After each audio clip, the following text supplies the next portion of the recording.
Good morning, ladies and gentlemen. It's 10 o'clock.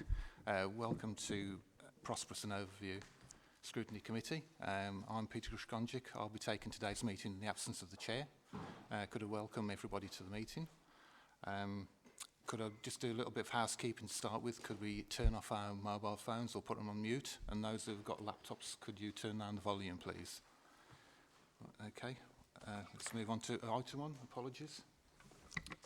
Received apologies, Chairman, from Tina Clements and Hannah Gallimore. Thank you, Jonathan.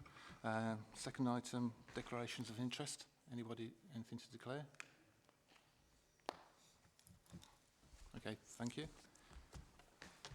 Right, have I got anybody to approve the minutes of the last meeting? Second, Graham. Thank you. Everybody else? Everybody fine? Thank you. Item 4, employment and skills strategy. Could I call upon the Deputy Leader and Cabinet Member for Economy and Skills to do the report, please? Councillor White. Morning, Chair. Morning, everybody. Nice to see you all. I'm joined today by Tony Baines, who the committee are familiar with, who's our Assistant Director for Skills and Employability, and also David Poole, who is our Head of Employee Skills Partnerships. So the purpose of bringing this item to scrutiny today really is to finish off the job that we started with the production of our economic strategy for Staffordshire, and then our rural economic strategy for Staffordshire. This is the other point of the triangle in terms of getting that policy suite of strategies in place for economic development. The ask of you today is that you consider and comment on the draft strategy before it's finalised and brought to Cabinet for a decision to adopt it. What I'm really interested in is that you give consideration to any changes, additions, subtractions, interventions, hopefully not wholesale changes or junking, but your improvement suggestions I'm particularly looking for. And then our aim is to bring this back to the committee 6 months after it's been adopted, and then to have it reviewed annually by you thereafter, if you're content to do so. Would you like me to quickly run you through the essence of the strategy? Yeah, okay, that's absolutely fine. So as I mentioned a moment ago, this is a companion piece to our economic strategy. One of the key strands in that is highly skilled and highly paid and high social value jobs. Staffordshire is a place where we benefit from very high levels of employment. So our unemployment levels of universal credit claimants are consistently below both the regional and national averages. And demand for employees in Staffordshire is high. Currently, there are around about 1.6 vacancies for every person who's seeking employment. But within that, there is a whole variety of different needs that we do need to address. Some of that is about helping people into work.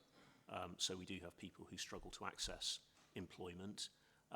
We also have very particular demands for employers, particularly for higher skill sets. And one of the things as a place we need to continue to work very hard at is making sure that our people have the skills that allow them to access the jobs that are available.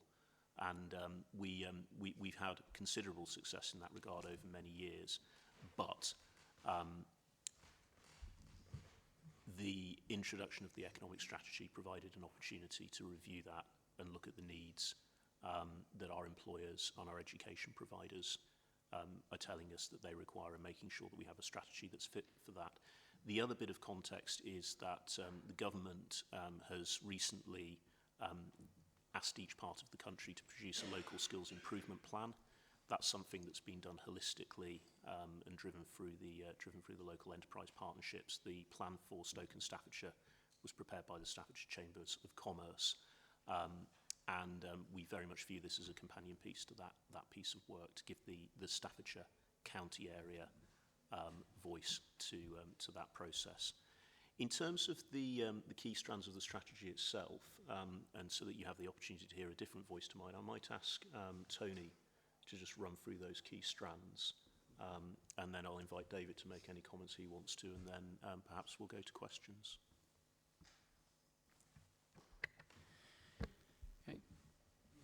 Thank you, Chair. Just as an overview of our strategy and our vision then, clearly, as Philip's mentioned, we're looking at how we support that higher skilled, higher paid, better quality jobs scenario, and that's our vision and ambition. The way we envisage doing that is to drive forward our partnerships that we work with, both with businesses, employers across the county, understanding their skill needs, but also working them with the further education, higher education, and the training provider sector to actually meet those needs. And as you'll see in the strategy, there's a number of successes that have been set out there through our sort of previous work that we've done building up to the strategy. You will note the sort of increases we've seen in economic activity, the higher employment rates that we've got, and the significant improvements in skill levels. Both more people are qualified now in the county overall than there has been, with fewer people unqualified than there are nationally. There are also more people getting level 2, level 3 and level 4 qualifications, and skill levels are growing at a faster rate. So part of this strategy is about continue to drive forward that ambition, and particularly focus on our sort of 5 key priority areas. One is making sure everyone who can work can access work and has the sort of employability skills to do that. We support that by helping to provide inspirational careers advice and guidance that showcases some of the opportunities we're seeing, some of the flagship developments that are taking place now through some of our priority sectors, but also through key developments and what might come down the pipeline in the future, such as things like the A50, A500 opportunity as well. So making sure we have the sort of opportunities and people aspire to those opportunities, and we line up the skills system to deliver those. And then it's about making sure then the skills system deliver those technical skills, whether it's through apprenticeships or higher technical skills, and supporting that ethos about having a place of lifelong learning. So all people at all ages aspire to, develop their own career and their aspirations as well. And we have the sort of facilities to enable to do that through such things as our adult learning programme and our numeracy programmes that we offer. A new sort of strand within the strategy is how we work to support innovation and enterprise. This is a skill and an attribute people can learn and acquire. It isn't just an economic development function. Things like our Ignite Your Entrepreneur programme that we developed during the pandemic, where we've seen over 16,000 students engage in that programme, demonstrate the sort of the alternative route way for people to develop their career and their career aspirations, and that's where we want to focus our effort, working with other organisations such as the chambers and universities about delivering more around enterprise skills and innovation. And hopefully that drives forward our highly skilled workforce and continues to grow those skills we have in the county. Supports a lot of the development we see, and where we see a lot of the value added through our engineering and advanced manufacturing sector with some of our key employers in their supply chain. The transformation that we're seeing across the logistics sector with the increase in automation, robotics, and how we can support that with new facilities. The changes in construction and modern methods of construction, and the sort of the growing demand around the health and care workforce that we're seeing work develop that. And underpinning that was obviously the use of digital and technology, and making sure that people both specialise in those areas but are able to acquire those transferable skills across a range of occupations, and also drive forward that low carbon net zero agenda in some of the nuances in those skills and how they develop over the future. and hopefully our ambition is that we will support that wider productivity agenda, in continuing to improve wages and support our local economy to grow. David, is there anything you want to add to that? Hi, yes, just to add from my perspective, in terms of the strategy itself, we have worked with partners at each stage of the process, and the key partners are instrumental in delivering the strategy and have been instrumental in fine-tuning the strategy and ensuring the correct priorities feature in there. And the intention is that once the strategy has sought your comments and the final version is completed, again, we will work with local partners, DWP, FE providers, HE providers, independent train providers, and also the districts and boroughs colleagues to ensure that the plan is delivered and all partners are involved in that process. Thank you, David. The two things that I'll just draw out from that I think are particularly important are firstly that co-production. This has very much been done with partners, both in business, education and training providers. So what you see here in terms of the analysis of what our place requires, what the demand is, that's not from us in an ivory tower or trying to create the world as we would like it to be. That is supporting the needs of our businesses and supporting the needs of our people in terms of matching them up with the jobs and crucially the skills that they require to access those jobs so that they can enjoy the benefits of being in a good job. And the other facet of it that I hope is quite apparent from the way the strategy is constructed is that we very much focus on that sort of that lifespan that you'll have either as an individual or as a business in terms of how you'll go through that skills and employability journey. And hopefully that flow is apparent.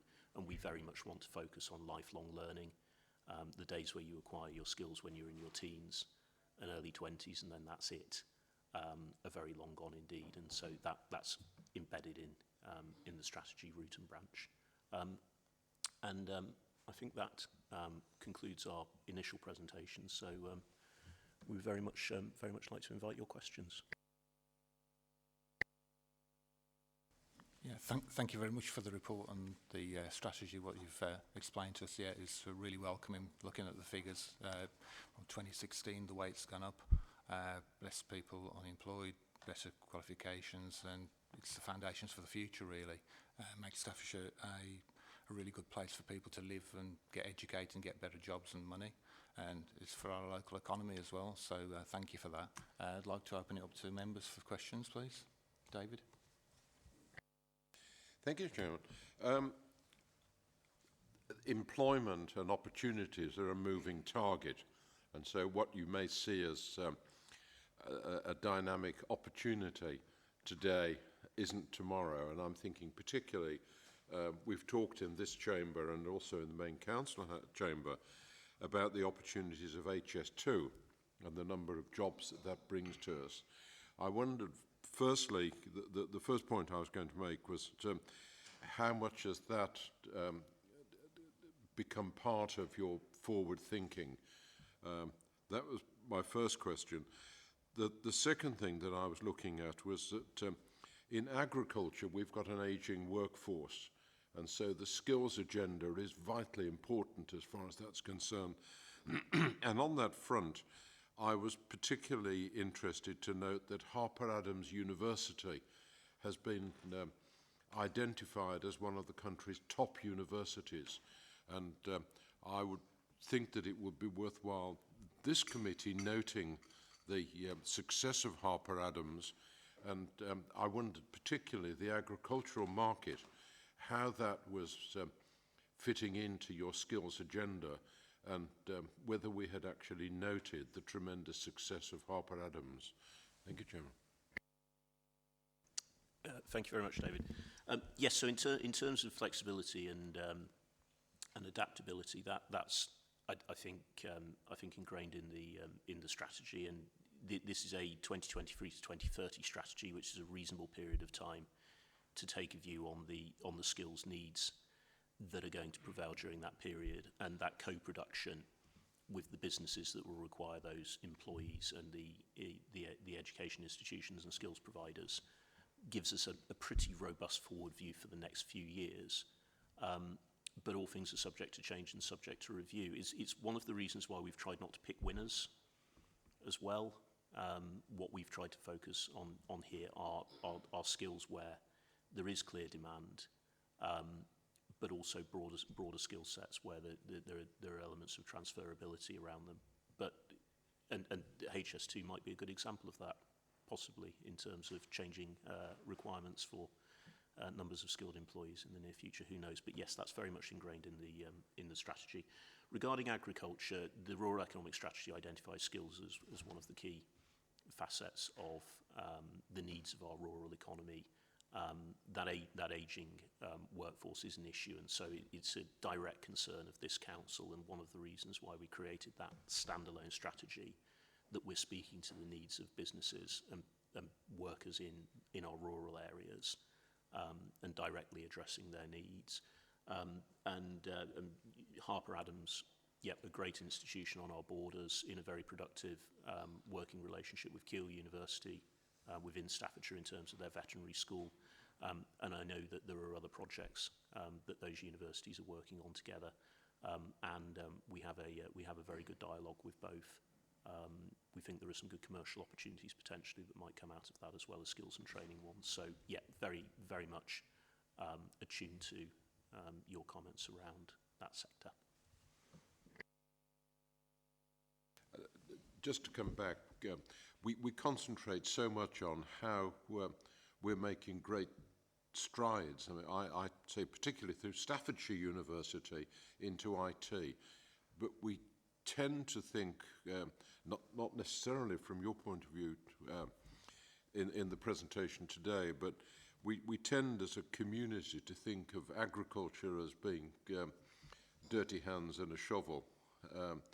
And it's so different from that today that it's become a high-tech industry where we will be looking in the not-too-distant future. And of course, in some areas where fields are ploughed and sown by remote vehicles.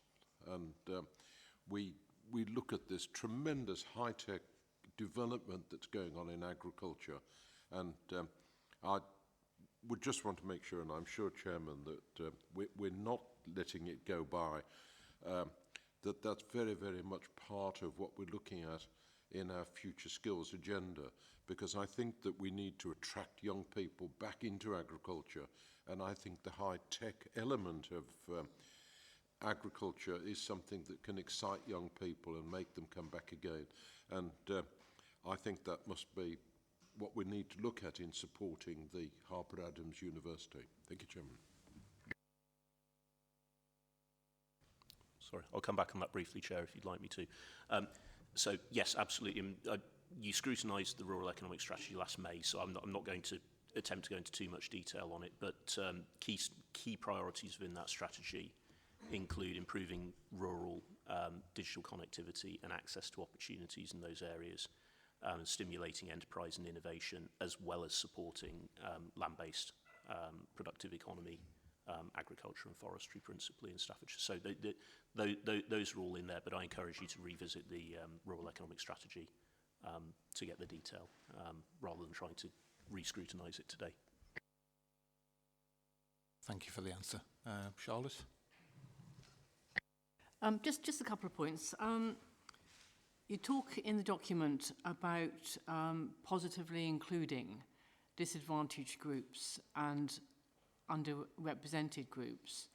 And there's talk about a multi-partner forum which will create routes to support young people with special educational needs, number one.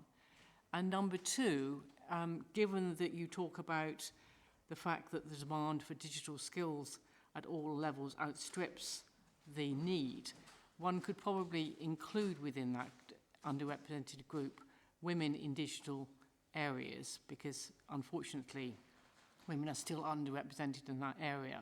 So what I'd like to know is what exactly you are doing in practical terms to make sure that those underrepresented groups are part of this strategy. You talk about it, but I'd like to know more about what's actually happening.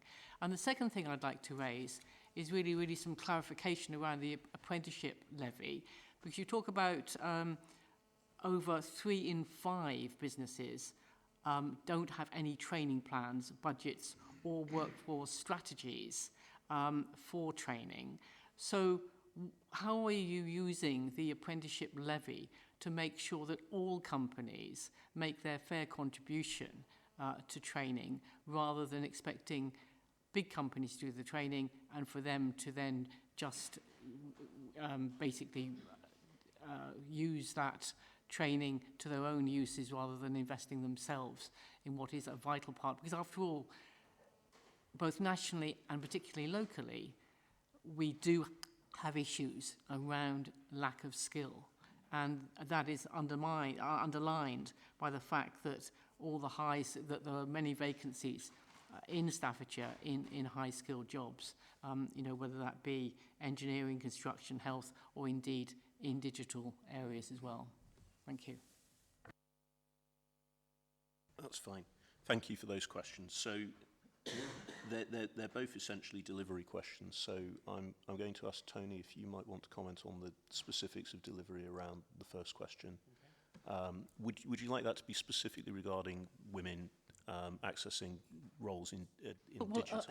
If you have got specifics, yes, because I do think it's one of those areas where we are lacking exploitation of the skills of half the population. That's absolutely fine. Thank you. Yes, the sort of the role of targeting disadvantaged communities, and indeed part of that women, a lot of that work falls down to our community learning team. So we will be bringing a further report on the community learning service to a future committee. But each year we bring that report. For our community learning, we deliver it to over 3,500 people each year. This year we've just gone out and appointed a new set of providers that we're going to work with to deliver that programme. And that does target disadvantaged communities disproportionately. So I think getting on for 4/5 of our learners come from disadvantaged communities or have additional needs.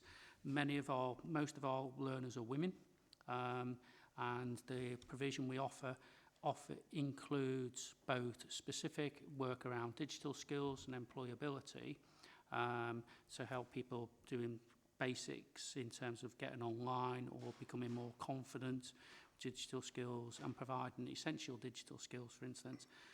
But also we embed digital learning and those digital skills in the wider curriculum as well. So whether you're doing something around health or nutrition, things around construction, it includes a digital component as well. So the learners are able to achieve those digital skills and that digital transferable skills through both specific courses and also through the way we deliver our learning. And a lot of that was picked up from the opportunity the pandemic brought to us. Most of our learning was delivered in a classroom-based environment where people worked in their local community, and we had lots of venues around the county that delivered that. What the pandemic were able to do, we shifted all of our provision online in that sort of first spring and summer, and now we've developed a network where we're able to do a blended learning approach for a lot of our provision. So people will be in the classroom for part time of the week, and then they'll be learning at home or remotely in a different place over the year. So we offer that both reach digitally and through community venues. So we've probably got about 50 or so community venues we're working out of for this delivery this year, including our own buildings, libraries that have IT facilities in. We work with families first, and we work with a range of colleges and community, voluntary community learning type providers as well to improve those digital skills. So we do see that. We're also delivering a numeracy program called Multiply, a national initiative, and that's also helping people with those broader transferable skills to get into work and take advantage of these opportunities. You just come back quickly on that. I'm very familiar with the community learning offer. I mean, I have gone through that. I understand that. But what I'm particularly concerned about, because so many people with learning disabilities end up working in charity shops a couple of hours a week, that really isn't acceptable in terms of, developing their potential.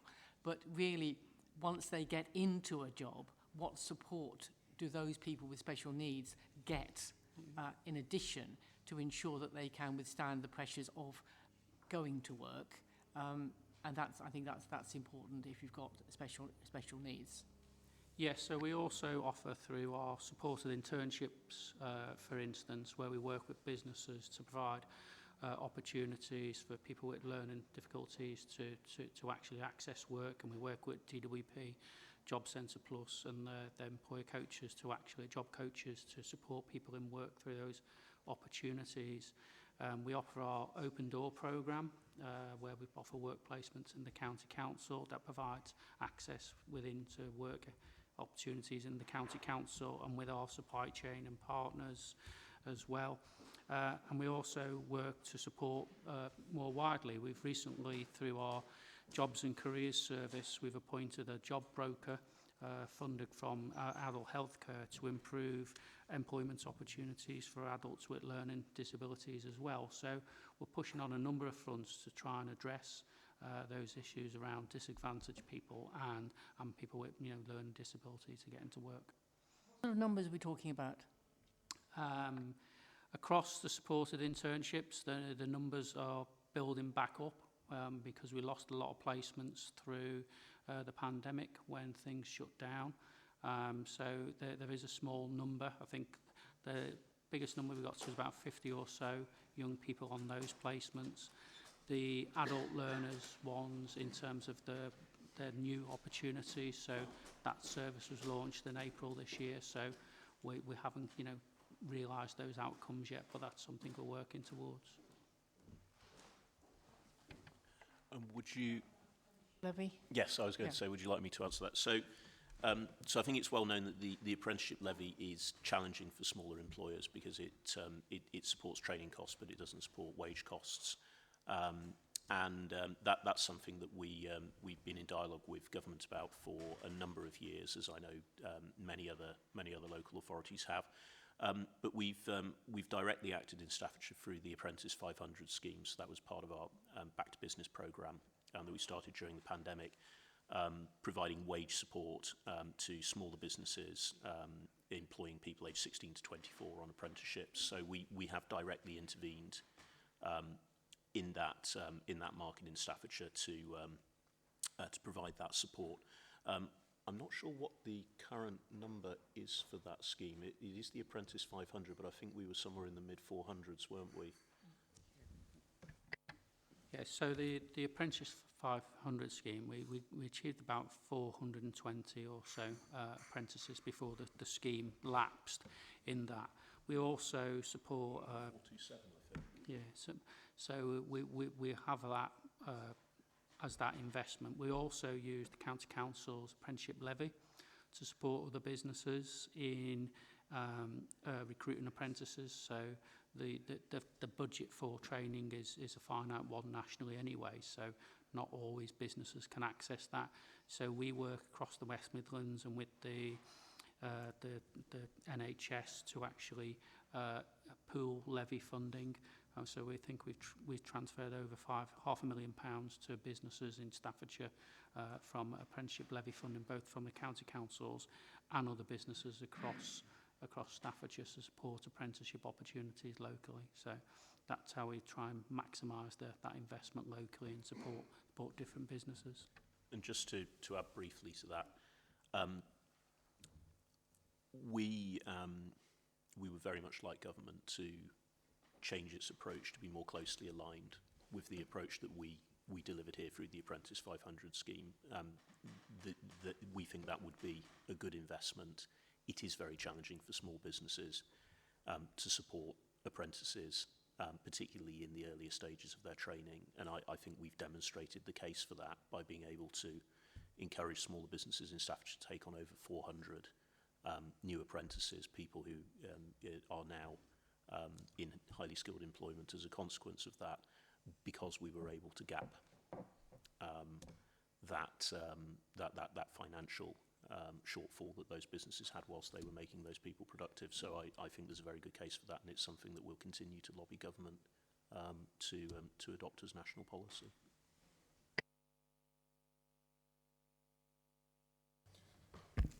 Yeah, thank you, Chair. Yeah, as ever, a very comprehensive report, a lot of information in there, very useful. Just one area I'd like to draw some attention to, and I think maybe the report's quite light touch on it. It does reference it, but that is the potential future impact of artificial intelligence. There's a couple of references in there which seem to be pretty positive, and that there's an opportunity for future roles there, which I absolutely agree with. But there's a potential tsunami that could overwash this whole strategy from AI and the impact it's having on jobs and availability of jobs out there. And I just wonder, first of all, what your thoughts are in terms of what impact AI might have on the Staffordshire economy and jobs, and what strategies you're hoping to put in place in the future. And I just think it'd be useful to see, maybe not in this one, but in future iterations, maybe just a better overview of what our views are, because I just feel like it's something that feels like it's a long way away, but actually it's not. I think it's right on the doorstep now, and it's growing exponentially, and none of us truly know what the impact could be, but it could be really quite significant. Thank you. Thank you. Yep, we have considered in the strategy, but you're right. We've not attempted to draw any conclusions because it's too early to be able to do that. Really, I think what you can see quite clearly is that there are various areas of work that are likely to be automated through AI. Automation is something we're familiar with as an opportunity and a challenge in any event in terms of physical processes. So that moving into what you might call intellectual processes is not a particularly surprising leap. I think the opportunity is we've got a shrinking workforce as a country, and so having the ability to take certain areas of work and have them delivered by a bot rather than by a human being is a good thing, provided two things are the case. Firstly, that it's the right activities, so that those activities are delivered safely and properly and in a way that people find valuable. And the second is we've got to right skill our workforce for the jobs that will be there. And if we get that right as a country, then it will solve a problem for us, because that shrinking workforce will be able to do the jobs that human beings need to do and be liberated from doing those other jobs. But the challenge is bridging that gap. It's making sure that we do that correctly, and so that's recognised in this strategy.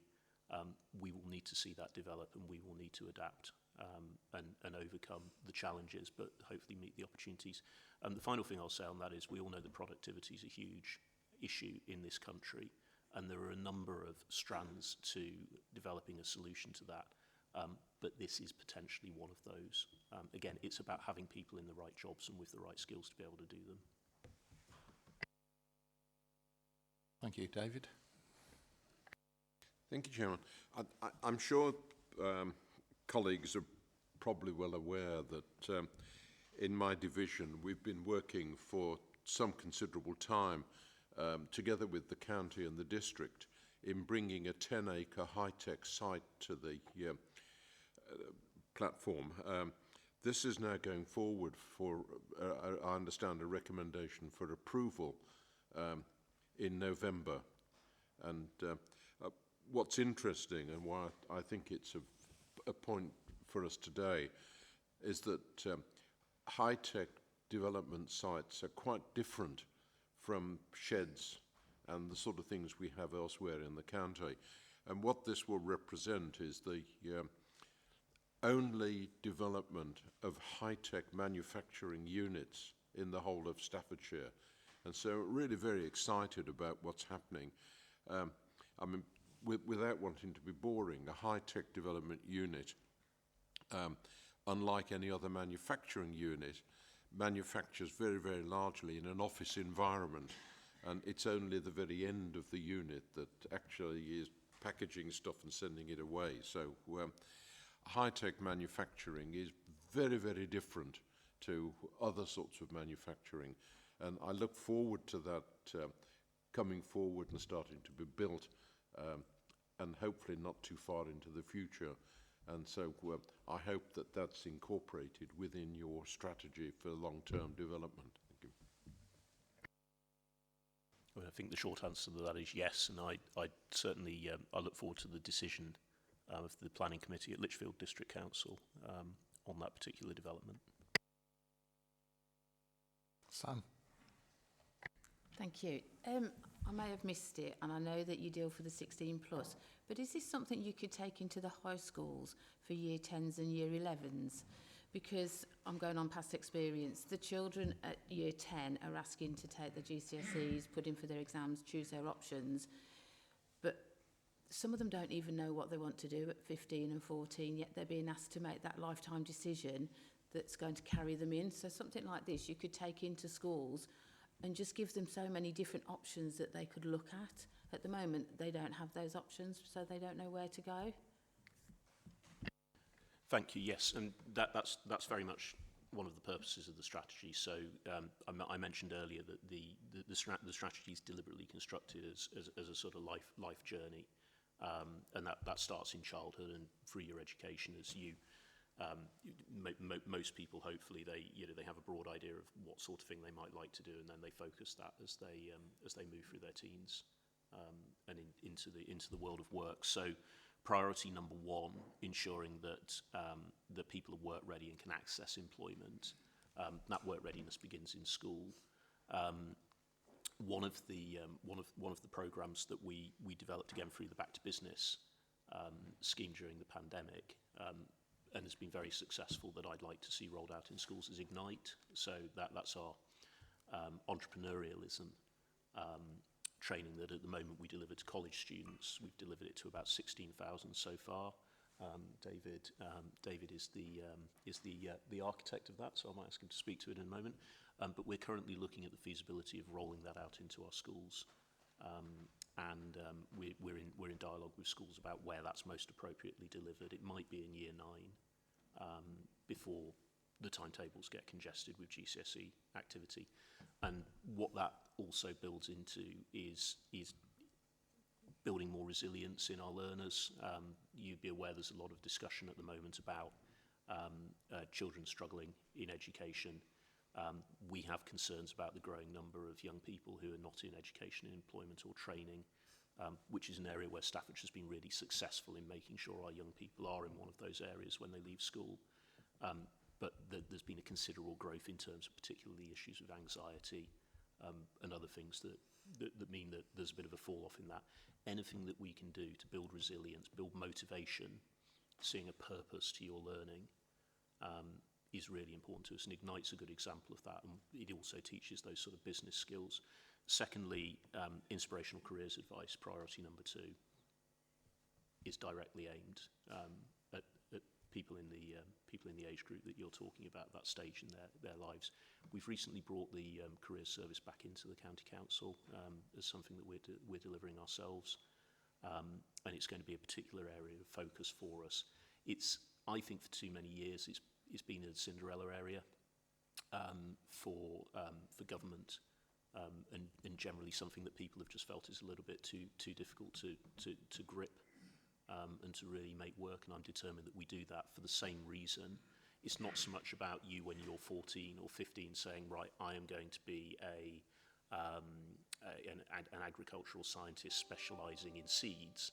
It's, I'd like to work in something involving science, and I'm going to focus my efforts at school on getting well qualified so that I've got opportunities, and then if your view changes and you want to do something else, you'll have the qualifications and you'll be able to succeed in your working life, whatever you end up doing. Is building that motivation, building that resilience, really, really important. David, Tony, do you want to say anything in addition to that? I think on the careers and the careers in schools part, an important part that plays is not just the work that we do on our statutory role, through the Careers and Participation Service that we now deliver in-house as part of the County Council. We also offer a traded service, and we have over 30 schools and colleges who buy into that support as well. So we have good links now and better links into the careers servicing teams. We also work with the Careers Hub, which is a national careers and enterprise company funded scheme. That's in about 80% of the secondary schools, colleges across Staffordshire.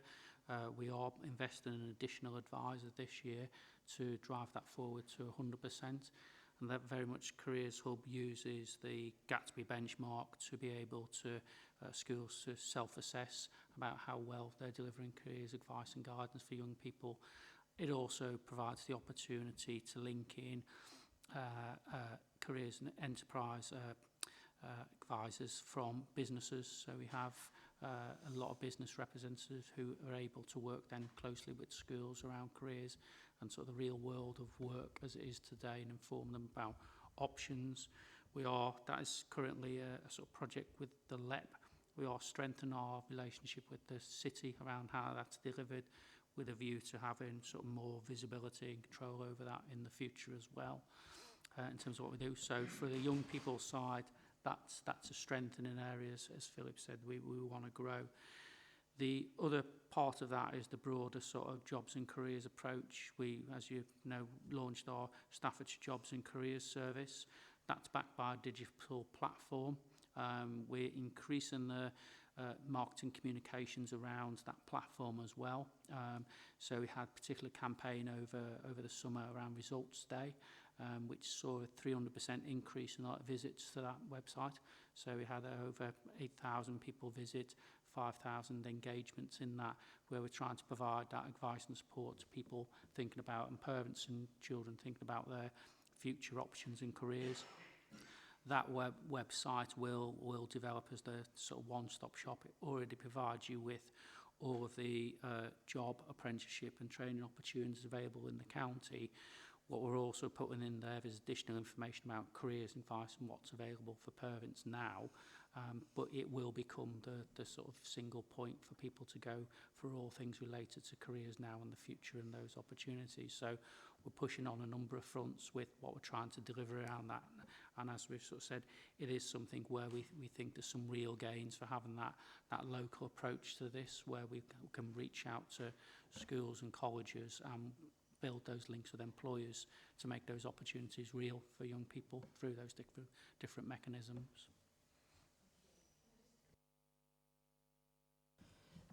The children in year 10, they have to do work experience. Is that something that you could perhaps link in for them as well? Because I know a lot of them struggle to find work, and then they're just basically filling envelopes or fetching tea, whereas they could be looking at something, what you're offering, that could give them a highlight of what they might want to do, rather than... The work experience post 16 is something we already address, and we have an offer through our Open Door programme, where we provide a 12-week work experience programme aimed at adults from all abilities to be able to come and have an opportunity at the county council or placements. The pre-16 work experience, given the sort of devolved nature with academies and schools, that is part of their remit to source those opportunities. Now, Entrust do offer a sort of traded offer around that, but it is something that sort of doesn't fall within our remit. It rests with the schools and academies, but it is something, you know, we'd be interested in, I suppose, in the future, and linked to some of the opportunities we're creating.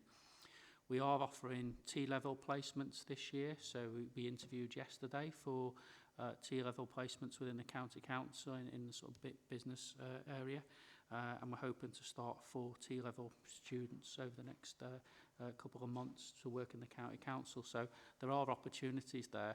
I think that gap, as you say, is how you address that for pre-16. I think we'll take that away as an area to explore. Because it is a logical extension of some of the other work that we're looking to do, particularly around extending Ignite into schools, that we might be able to provide some support in terms of that. It is under the purview of any particular school to deliver that. So I don't think it's something that we would either want to or be able to take off them. but it may be that we can provide some additional help. So we'll take that away as an action.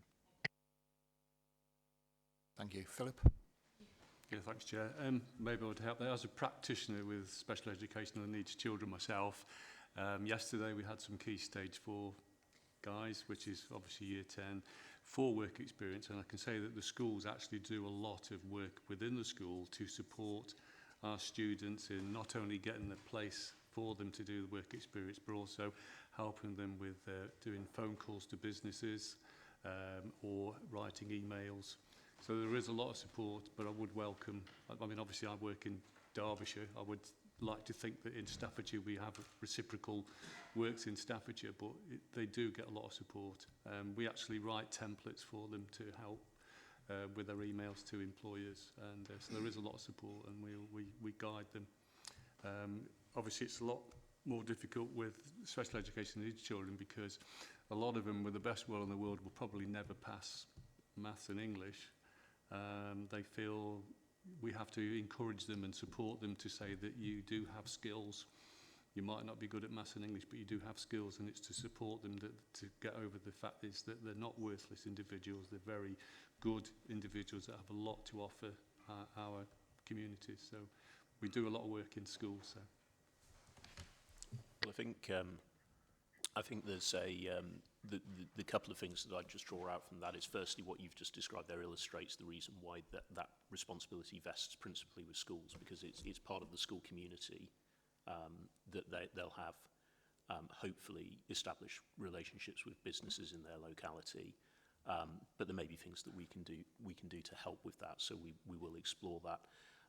But it also draws out one of the other long-standing issues that I'm certainly very concerned about, which is that hard requirement to have your level 4 GCSE in mathematics and English before you can access further training and education, which is very difficult if you are a learner who isn't going to achieve that. And I think at the moment the system's a little bit unbalanced in terms of trying to push water up a hill sometimes.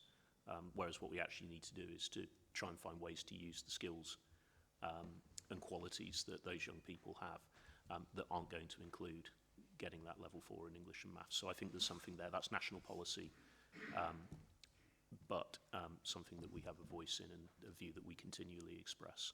I would like it very much if the 2 biggest subjects in our colleges were not resits in English and maths as a starter.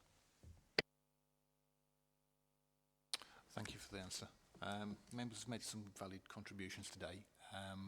Hopefully those views will be taken back to Cabinet by the Cabinet member. Yeah. You've asked us to look at 3 recommendations. Could I draw you to recommendation 3 about the 6th monthly review? We have got quite a heavy work schedule ahead of us for March, so we'll try and factor that in at some point. Is that okay? Thank you very much. It's got to get through Cabinet as well first, so hopefully they'll be as kind to us as you've been, Chair. So thank you very much, everybody. Okay, thank you. Thank you very much.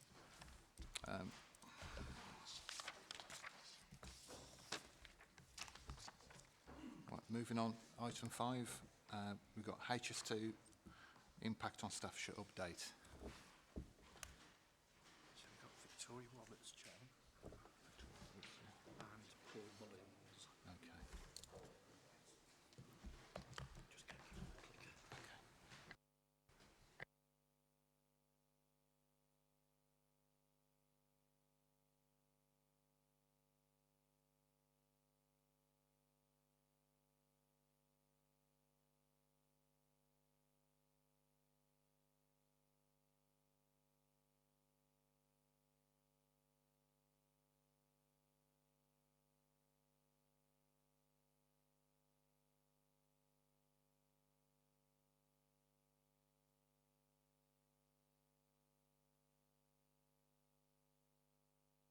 Okay, thank you for coming today. Over to you, Victoria. Thank you very much. Just to introduce myself, so I'm Victoria, the Senior Community Engagement Manager for Phase 2A of HS2, and I'm joined by Paul, who's going to start us off and leave you to introduce yourself. Brilliant. Well, good morning, everybody. My name's Paul Mullins. I'm a Senior Engagement Manager with HS2 Limited. And apologies, Jonathan Lord, who would normally attend this meeting, has a family commitment, so I've stepped in to provide the update. So if we just go on to the next slide there. So I think it's fair to say HS2 is quite topical at the moment, and there is lots of speculation about what may or may not happen about the project, but for us at this moment in time, the steer from the government is that it's very much going to go to Manchester, and there's a couple of areas that are currently paused or rephased, as we're calling it. And some of those elements are within my area in phase 1 and also Victoria's in phase 2A. So some of the sites that have been paused is around the Euston area, down in London, and then north of what we call the Delta Junction, which is in Wateraughton. And there's some elements of work that will still take place, and we'll take you through a short presentation just to let you know what is currently going to be taking place in your area. But that work largely is around roadworks, utility works, and so on and so forth. And we do have some visuals as well, which we can take you through.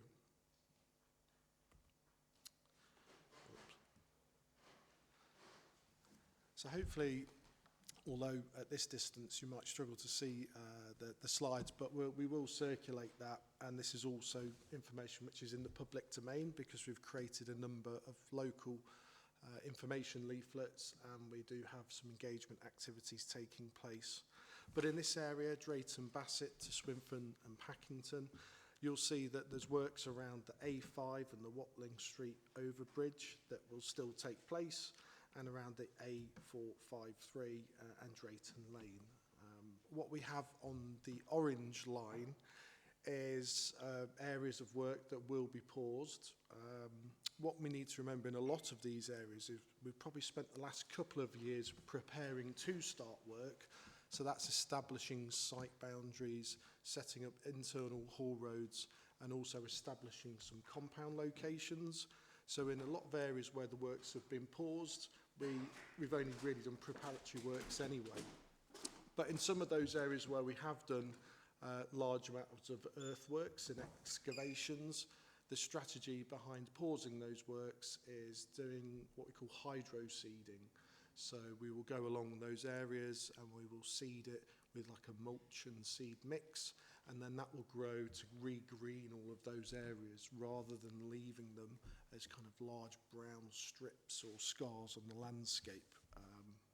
So anyway, back to the presentation, and in that area there's still quite a bit of work around there, around the A5.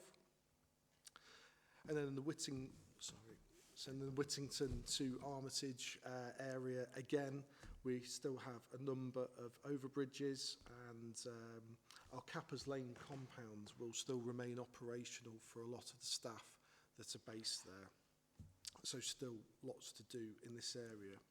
The A38, we're about to refresh our communications on that because we have currently one of the slip roads closed, and the works on there are still progressing, and we hope to open that again in springtime next year. But much like the rephasing communications, we will be going out and briefing local communities on that work shortly and providing them with an update. So a bit about the compounds. So as I said earlier, the compounds at Cappers Lane will remain a key base for our staff.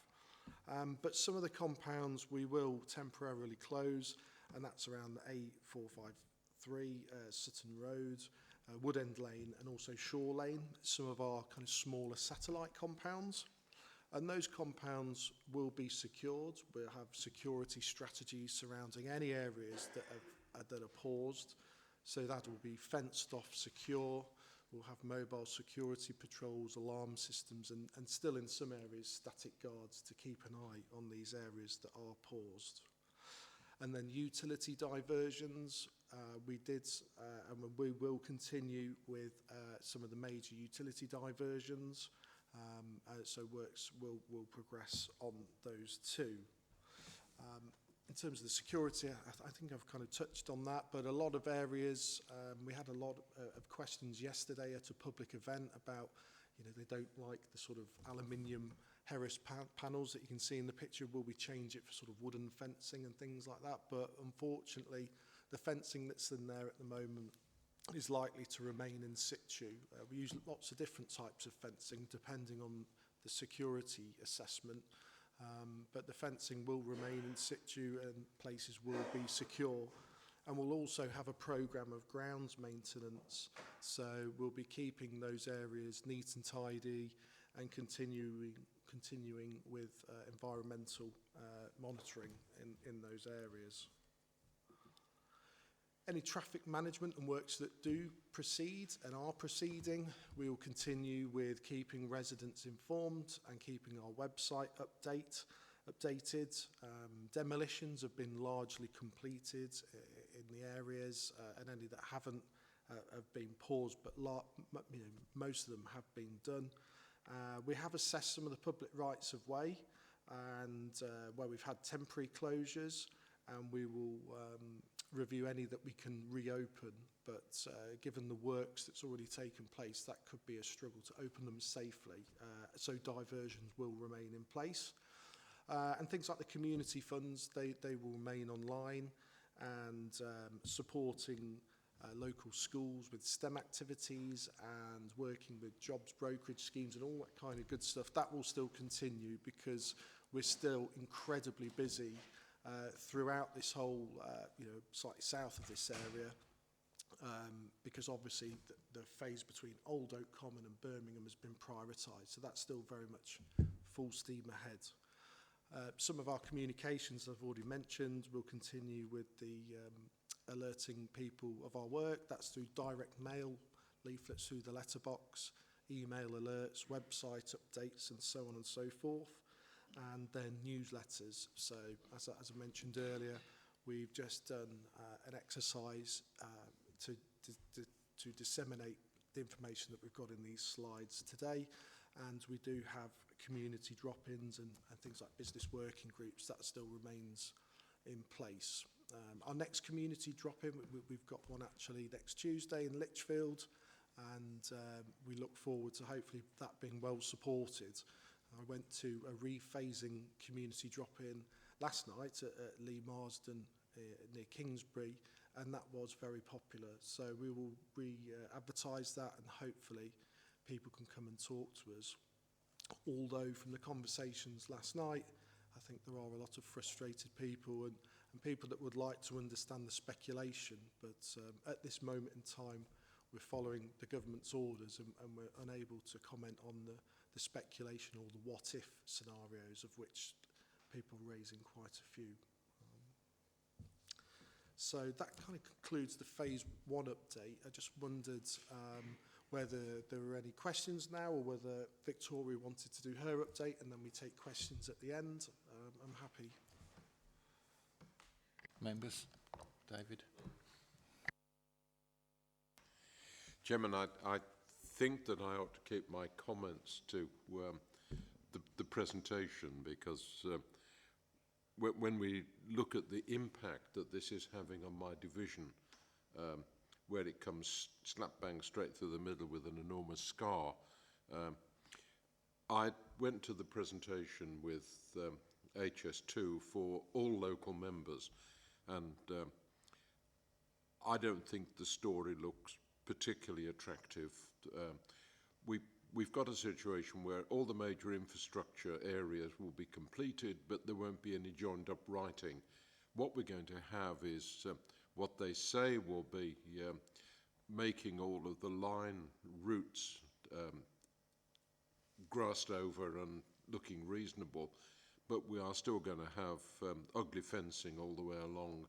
I think that until we actually resolve what's going to happen finally with HS2, it's going to be a terrible mess. What I would be anxious, though, is looking at the HS2 team and looking at where we're going to, whether we could perhaps, I've spoken to, because I'm Vice Chairman of Planning and I'm very involved in the aggregate development and what's happened will have a major impact on the aggregate industry, and I think that we need to look from the point of view of your group on how we can work together so that we can see the reduction in the aggregate requirements. I have 5 quarries in my division, all of which are looking to be major suppliers to HS2. With what we're looking at now of the amount of HS2 which is going to be put into mothballs, it's going to have a major impact, together with the reduction in house building, on the quarry industry. We need to look at the aggregate requirements that we're going to have across the county, and I do earnestly feel that you should be talking to other parts of the council so that we could look at what that impact is going to be. And I've asked the appropriate officers in the planning section to look to call a meeting with us to look at the future requirements and the impact that we're going to have on the whole of the region, because it's not just putting HS2 into mothballs, it's having a major effect. Quarry closures, which we were looking at within the next 3 to 5 years, are now not going to happen. And so we need to look at joined up writing on the whole thing. So I'm sorry if I'm making comments that don't directly impact on your presentation, but I think that we need to have a meeting of members, particularly, and officers, to look at the total impact of what we've got. Are we going to have at Lichfield a railway line that goes to nowhere, or are we going to make an argument politically that we should be looking at a terminal station there where the line does actually go somewhere? I think that there's the opportunity for us to argue the case for a station, possibly at Fradley or somewhere like that, where we could actually see the benefits to North Birmingham and to Staffordshire of a station that would, at least if it was only until the completion of the line, or taking the Michael Fabricant view that we should, following on from the end of HS2, that we should link up with the West Coast Main Line and provide a fast route going north. I'm sorry if I've taken you beyond that, but I think that issues that we need to be looking at. Thank you. Yep, definitely. So probably a couple of things there. There's the understanding the current impact to this supply chain with some of the rephasing and working with that supply chain, which I know from Balfour Beatty's point of view would definitely be very interested in that. And then the second part is probably if and when and what the government announcement is, taking a view. So we could definitely, people's got Victoria's details, and that's, certainly the first one, that's something we can action pretty soon. And the second one, I guess we probably need to understand the bigger picture until we can cross that bridge maybe. Is that okay? Sam? I'm not sure you'll be able to answer this question, and it might be an if and what and where, but all the land that's been purchased, and say like they do mothball it, as David has used that word, what will happen with that land? Because it's still going to be owned by somebody, and they now know that a road could possibly, or a rail track, sorry, can go through there. So what will they look at that land for from then onwards? Because it's not just going to sit there, is it? And if you don't feel you can answer, that's fine. Yeah, it's probably quite a difficult one because it probably links into a bit of speculation. But I do know that with land and property, if HS2 has acquired land and then there's no reason to use it, or it's excess, there's been no material sort of change to that land, then there's legislation around sort of offering that back to the person it was acquired from under the Critical Downs rules. But yeah, probably links into the speculation, but there are kind of legalities around if the land hasn't been used and then handed back, and those discussions would take place with the landowner. But Thank you, Chair. On that, I believe that the land will be offered back at market rate. So if a farmer was forced to sell his land at, say, 13,000 an acre, and the rate was 13,500 an acre, that farmer will have to pay 13,500 an acre. And that's what the farmers around me, I live in Whitmore, so you can imagine HS2 is a pretty hot topic around where I live, not for the positive. But so that's what the farmers have been told, and they're not very happy about it. Yeah, I'm happy to come in on that. That's sort of how, that's the policy and that's the legality around it, unfortunately. But I will touch on sort of phase 2A and the land possession programme in my presentation. And again, we're sort of straying into that what if area where we don't know sort of what that speculation will be, with the view at the moment that we are continuing on building the railway, so that will be very much needed. Okay, Philip. Yeah, a couple of things. I voted against the new quarry at Alrewus, and now it looks like the residents there are going to have to suffer this quarry for nothing, which I'm not very happy about. I'm not actually, so my division doesn't cover Newborough, but my ward from the Borough Council of East Staffordshire does. So if everything's on hold, are you still going to be building the power unit between Newborough and Yoxall?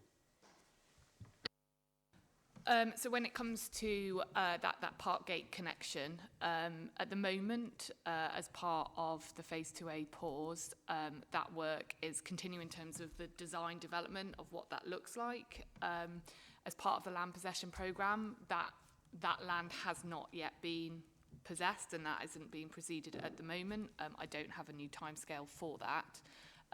But that would be something that would come out in a new detailed programme once we get to that point. But at the moment, there isn't any possession of that land that we would require to do that connection.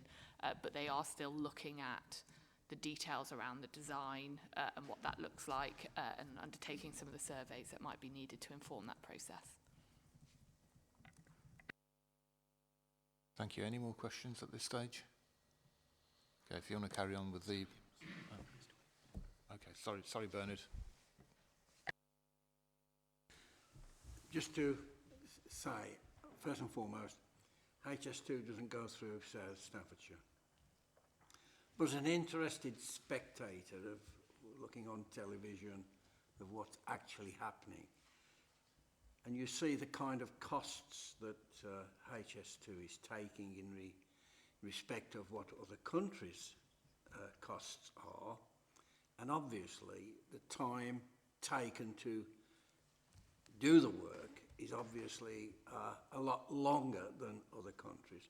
Can you do some kind of an explanation to us to say, why is all of this the case?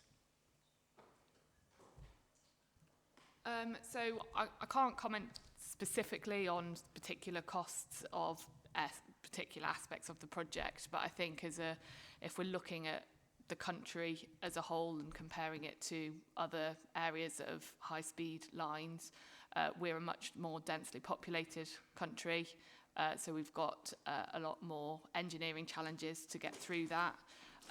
We've done a lot more around some of the mitigations that we have undertaken to minimise the impacts, such as tunnels and cuttings and things like that, that all have a cost associated with them. And as well, it's things like the value of properties and the value of the land in this country, and where we're going with the railway. So all those things will have an influence on the cost of HS2 when you look at some of the countries that may have also built one in the area. And there's also the sort of the legalities of the planning process and in this country that we have to go through that all adds to those timescales. Thank you. Victoria, do you want to get on, move on with the second part of the Yeah, presentation? absolutely. So moving on to sort of phase 2A. So this is looking at the section of the route from just north of Fradley and then up to Crewe. So as we, as Paul touched on at the start, earlier in the year, elements of phase 2A were put on pause as part of this rephasing of the programme as directed by government. What this pause means essentially is the main construction work, so the main civils work between Fradley and Crewe has been put on pause for 2 years. So there's sort of a 2-year delay in that activity starting, which will mean that some of our preparatory work that was planned and needs to take place before that main construction work has also been rephased to align with that new main civil work programme. However, we are continuing with some of the preparatory work that's already underway and our land acquisition programme. So some of the work that we are continuing, so the early environmental work programme, so that is where we've been creating new environmental sites. There's around 81 across the whole of the phase 2A route. Most of those sites have been completed. There are a few that haven't been or started, and where we haven't started that work, they will be rephased later into the programme. But the majority had work underway, and so the majority of those have been now completed. So we're now moving to maintenance of those environmental sites, so things like pruning, grass cutting, and general sort of maintenance to ensure that those sites can establish and mature before any further construction works happen, so that they're ready for any wildlife to move into. So what that means for communities is when we're doing that maintenance work, there may be short-term traffic management or signage that's put in place to make sure that vehicles can safely access sites if they're needed for any maintenance purposes. When it comes to utilities, so we had 3 utility diversions that are still being completed because they were well underway. So one, Toldish Lane and Hanyards Lane are the 2 in Staffordshire. And those are expected to be completed and that land then reinstated by sort of autumn time. So the next few months, those sites will be finishing up. All the other diversions that were planned have now been sort of paused and they will be rephased later into the programme, including some of the sites at Marston and Yarnfield and Kings Bromley, where the work had started on those sites. Those sites have been demobilised and work put on pause. So again, touching on what Paul said, those sites will be sort of reinstated to a certain degree while we wait to reinstate those works. And then when we look at the road modifications, there was quite a few specifically in this sort of Stafford area, in the roads around Stafford. We had 21 sites across Staffordshire for phase 2A, and then in addition to that, the construction junction changes at Hanchurch Junction 15 and Wood End Lane. So all of those have been put on pause. So there'll be no further development of the designs for those. They've essentially been put on a shelf. The contractors who were delivering that work have been demobilised, and that work will then restart once we get a new programme established and we continue.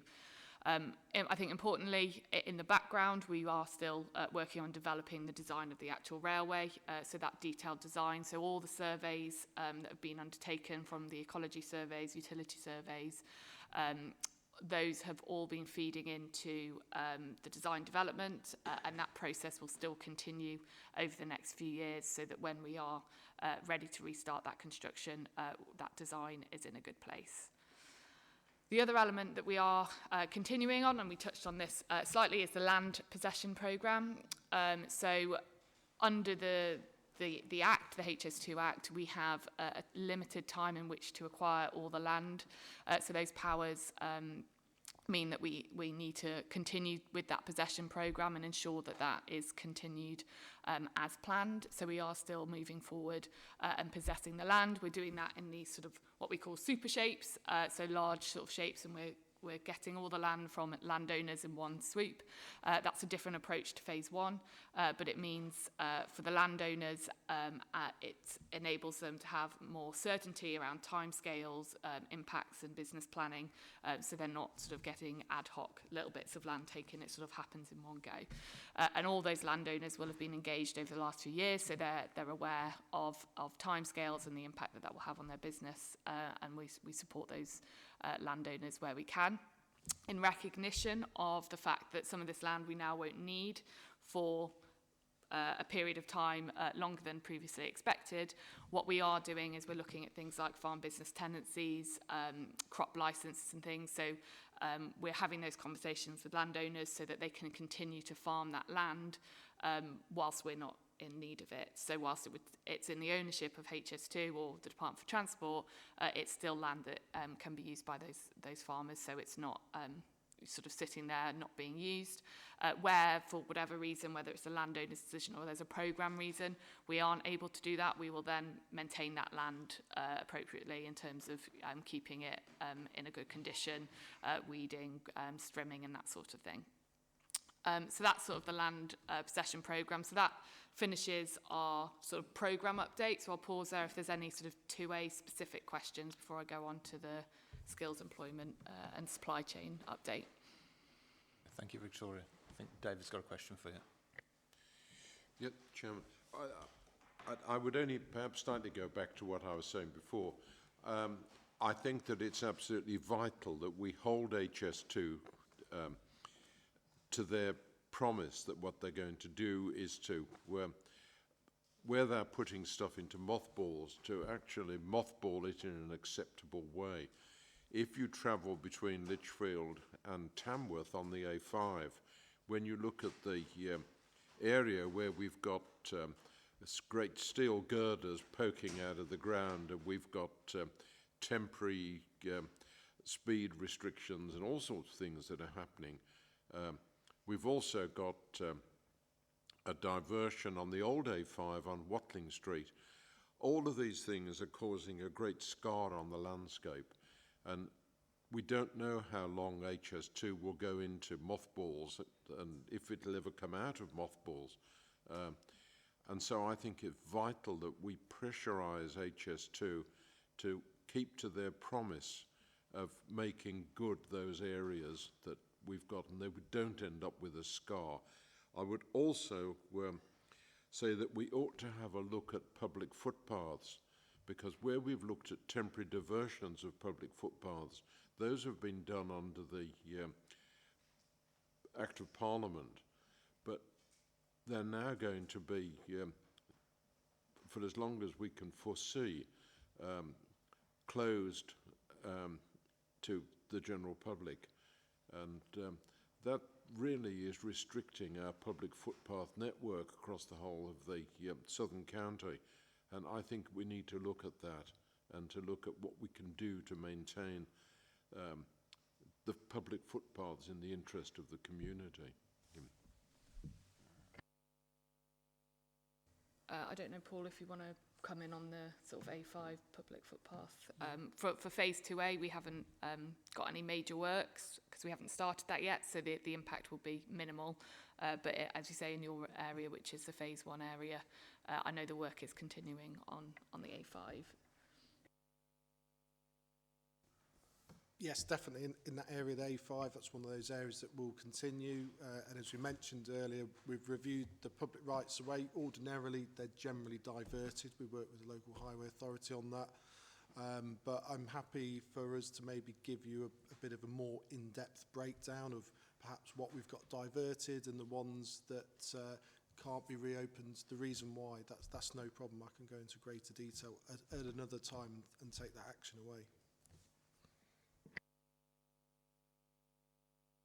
Thank you. Pip? Thank you. With the works that have been paused, how are we protecting the works that's already gone in? So any of the, not quite the iron that we drive past and we see sticking out of the ground, how is that going to be preserved for when it's potentially unpaused? So it's not going to have to be redone again, so we're not going back on ourselves, that we can just sort of hit the ground running again, really. Yeah, so ordinarily a lot of the structures that you go past, they're all on that list of things to be completed and the work streams that will continue. They will be finished. Sorry, I was thinking more like if they're damaged, what are we doing to prevent them from being damaged or vandalised or that side of things? I mean, if we've got sort of utility works with regards to diversions or pipes that have been started and paused, what's happening to protect that from either being damaged again? Yeah, so all of those structures that have began, they're all on the list of areas and they will continue and they will be finished, and the utility diversion will continue because we can't sort of half divert something. Then in terms of the other areas, that's largely, we haven't really sort of started. It will just be some degree of earthworks, which will then be seeded, and then we have all the security patrols as well that will be keeping an eye on those paused areas. So. Thank you. Ross? Yeah, thank you, Chair. I'm just interested, just in terms of the remit of this group, is in terms of prosperity and jobs. And I'm just wondering, the pauses that have currently been instigated, I mean, it must be a nightmare for you guys to try and deal with this, but I'm just interested to know what impact has that currently had on the workforce, presumably the workforce for the next 2 years, and what measures HS2 are putting in place to mitigate those impacts. One, in terms of the individual, whose jobs may now be, there might be some risk there, jobs there, but also through the contractors, they've got the large tier 1 contractors, presumably they'll be passing that down to the smaller contractors. So these pauses, these companies may well have factored a lot of this into their programme of works over the next 12, 18 months or so, made provision and expended costs off the back of that, which they're now not necessarily going to recover. I'm just wondering if we're offering any support to these individuals to make sure that they can weather the storm, whatever happens at the other end. And do we have a figure of where we thought we would be in terms of employment now and where we actually are in terms of people employed? Thank you. In terms of sort of forecasted figures, I don't have that, and I'm not sure if that's something we have, but I can take that away and look into it. I think when we're looking at sort of the pause, and the next part of the presentation breaks down some of the sort of employment and jobs that we're supporting currently, and you will see that they're still sort of continuing to rise. And I think there's, whilst we are pausing elements of work, there is still a lot of work that is happening. So whilst there is a slowdown in a lot of the programme, particularly in the northern section of phase 1, it's still a lot of work that still needs to get done. There's still a lot of activity happening, so it's just sort of growing at maybe a slower rate than we forecasted. But inevitably, with the rephase, there have been impacts within the supply chain in terms of jobs and suppliers. And that's something that we're supporting our contractors on, and the contractors will be supporting their supply chain to mitigate as much as we can. And within HS2 and the supply chain, we look at redeployment where we can to bring people and keep people on the programme. Thanks, Victoria. Do you want to move on to the next section about education? Yes, so that brings us on to the sort of the skills, employment, education and supply chain update. And I think this is all, again, it's within that context of we are in a situation where we're having to deal with a rephased programme. And so that will have some impact on as you say, the forecast and the growth that we were seeing in this area in terms of jobs and opportunities, but we are still a big opportunity. There's still a lot of opportunities for people and businesses within HS2, and I think it's important to recognise that the section between Old Oak Common and Birmingham is still sort of at peak construction, so whilst some of the opportunities may have slowed down in this area, there's still a huge amount for businesses in this area to get involved in the project more widely. So this is just the latest update of over sort of 110 million spent with Staffordshire businesses within HS2, and 3/4 of those are SMEs, so small and medium enterprises. And as I just touched on, the upcoming opportunities will tend to focus on that Birmingham and Old Oak Common stretch, but that does not take away that we are still undertaking work in this area. So there will still be opportunities coming through, and all those will continue to be advertised on the open market. And we will still have our supply chain teams, our local business teams and contractors reaching out to businesses to support them in that process.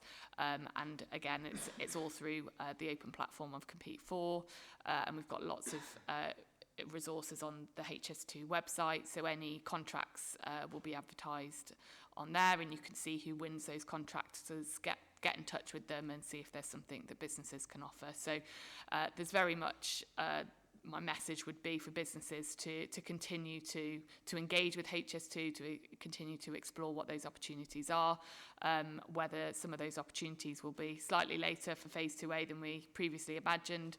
That just gives us a little bit more time to reach out and engage with some of those businesses and help them understand some of the things that we will be needing down the line. When looking at the jobs and skills, so we came and updated you in January, and those were the figures on the left side of the table, some of the figures that we talked through. And we can see now over the last 6 months that we are continuing to grow those stats in terms of supporting people. So HS2 Limited, the direct company, we're now employing 94 people from Staffordshire, one of which is myself, which I'm proud to say. In terms of workless job starts, it's great to see we've seen a 39% increase in Staffordshire workless job starts. So that's really great to see that we've got 92 people that have now started on the project. We've got 52 apprentices in Staffordshire working on HS2. And then the further figures look at the West Midlands side. So we've got 47% of jobs are being advertised are sort of West Midlands based, so sort of Birmingham and northwards. So there's still a huge amount of opportunity here. We're still growing as teams. So there's still a huge amount that we want to do to make sure that people can get involved and work on the project. And all these jobs are on our jobs board, which is on the HS2 website. So all the contractor jobs, all HS2 jobs go onto that site, and people can reach out, ask any questions, and we'll support anybody who's interested in some of those programmes. And this is just one example of Alp, who was who lives in Lichfield, and he arrived in the UK in 2021, and he's now, after being unemployed for 11 months, now working with the contractor Balfour BT Vinci in the area as a materials technician. And that's something that happened as he sort of reached out and engaged with that skills employment team that the contractors have on the ground. So it's always about making sure people reach out to us and explore what opportunities there could be, because there's lots of different things to grow and get skills within HS2, and we're still pushing through that programme because there's a huge amount of work that still needs to be done by skilled workers. And then linking into that is that education space of making sure that this is a multi-generation project, and with that will become years of opportunities. So we're looking at those in school now being able to work on the project and get involved. So we're still doing a huge amount of activity with schools. So we have our STEM workshops, which are called the EPIC workshops, where we encourage students to start to think about science, technology, engineering, and start to think about their career and get involved. We have a lot of skills and career support days, so they go out to schools, talk about skills. We do mock interviews, all those sorts of things are things that education ambassadors, so volunteers across HS2 and the supply chain, all go out and support the team to deliver. So in terms of Staffordshire, we've had sort of 20 different schools that have been involved in activity over the period of April to September. And we also have schools working with us through the resources that we have available. So we support teachers, schools themselves to drive some of the key messages that we're working towards in the programme. And in terms of, and that's, you know, directly through HS2, but our contractors have also got skills, employment and education requirements. Some of these, you can see it's a bit small on the slide, but you can see the huge amount of activity that they're doing to reach out into schools. So that includes career days, mock interview days, again, STEM subject days, and it's all about working with those schools to find opportunities. So there's a huge amount as well in terms of work experience and touching on what was being discussed when we first walked in. We've been supporting schools and 32 work experience people just across phase 2A and our Balfour Beatty contract to come out and spend a week or so with HS2 staff to learn more about the opportunities within the industry. So there's a huge amount of work that the teams are doing in this space to sort of drive that engagement in the project and hopefully continue to drive forward those job opportunities as people move on to the next stage of their career. And this is just an example of the STEM activity of a recent one at Burton upon Trent, where they took part in a number of activities looking at how to be sort of resilient, innovate, and sort of push the boundaries from that STEM point of view. And I did one recently in Stoke as well, which was a really fantastic day, sort of designing stations and seeing people get excited, and all the ideas that they were coming out with some of them were fantastic, if a little challenging from an engineering perspective, but I think one day we might get there. So really exciting to keep driving through and seeing that next generation get excited in the construction industry. So moving on to the community and business funds, which Paul did touch on slightly. I think this is key to stress is that these funds are still available, both in phase 1 and phase 2A, despite the pause. So in total, there's £45 million in the funding pot, 5 million of which is for phase 2A. And as you can see, some of those funds have already been put to good use. So in Staffordshire, we've awarded 30 projects, totaling 1.435 million for phase 1. And in phase 2A, we have awarded 9 projects worth £302,000. So we've got a huge amount of investment going in to support communities and projects. And there's a further 154,000 that has been awarded, but it's not yet in the public domain as they're going through their final terms and conditions. So there's a huge amount of money and funding available to support local communities that are impacted. There's more information about these funds, but essentially it's all around bringing a benefit to some of those most disrupted. So that could be improved facilities for a village hall, it could be school playgrounds and things like that. So a couple of examples. In sort of phase 1 in Shenstone area, we awarded £70,000 to save the 13th century listed church tower, so stabilising and repairing that church for future generations, which is really a great project to see. And then in phase 2A, we awarded £75,000 to the Madeley White Star Football Club, and that's to help create a bespoke community and sports hub. So a place to provide a community base for encouraging more people to get involved in sport, and also a wider group for communities, place for community groups to use and meet up. So there are a couple of example projects. There's lots on the community website, and if anybody has any ideas or potential projects, then please do reach out to us. We're happy to sort of talk it through.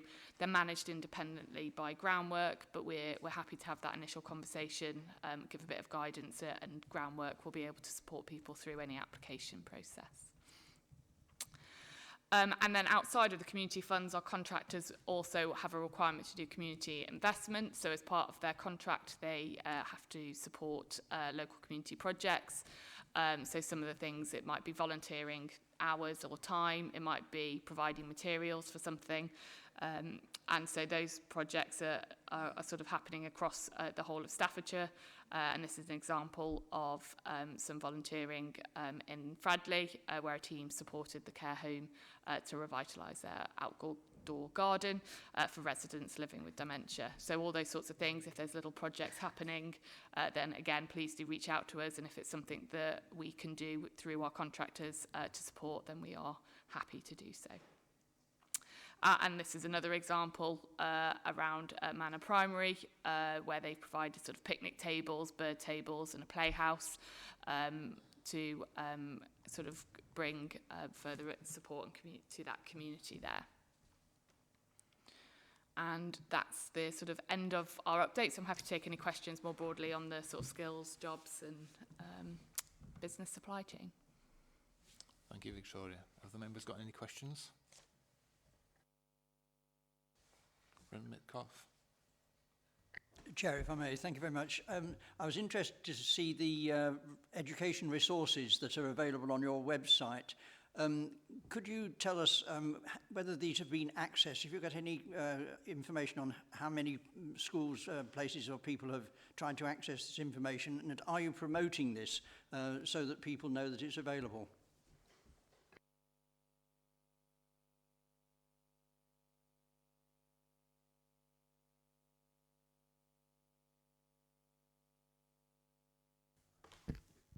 Thank you. So we have a skills employment and education team and they go out and engage with schools directly as well as the contractors doing it.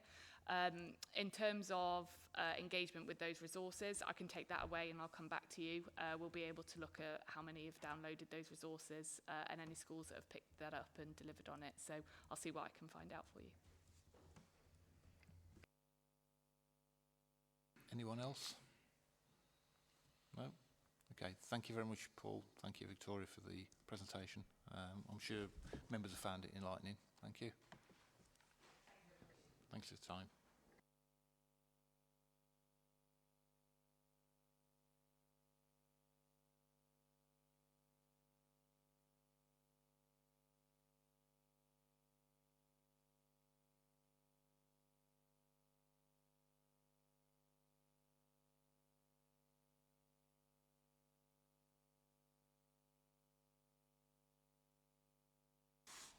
Item 6 on the agenda, the Highways Transformation Progress and Performance Quarterly Update.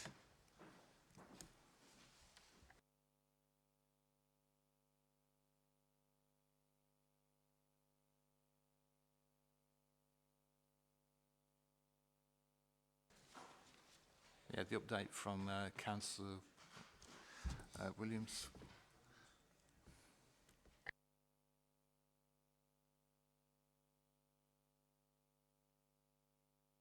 Apologies, Chairman. Bit of a computer delay. Hi, members. This is the 9th quarterly update to the Select Committee on the Highways Transformation Programme that we brought to you. Over the summer months, work has been progressing on the development of the new contract functional specifications, using the template that this committee provided useful feedback on, as well as the Cabinet in July. The customer journey design work with improvements on the programme to be delivered in the spring, and lots of other back office transformation enabling activity to support the new operating model, including the redesign of health and safety procedures and systems and a redesign of ICT software systems. And we'll say more about those items next time. Today I'd like to focus on the programme of the Essential Extra Investment Delivery Programme that we've been utilising over the summer. The drier summer months are the main road repair season in the calendar, and excellent progress has been made. I'm going to hand over to officers who are going to showcase the completion of several major capital maintenance road renewal schemes, the vital high-value pothole prevention surface treatments programme, and the £2 million members priority pothole programme. As always, we'd be most grateful for your feedback on the overall programme and any first-hand experiences you may have had. Any lessons learned will be taken back and used to help inform future delivery systems and procedures. So at that point, I'm going to hand over to James and David, who are going to provide you with the details of this year's works.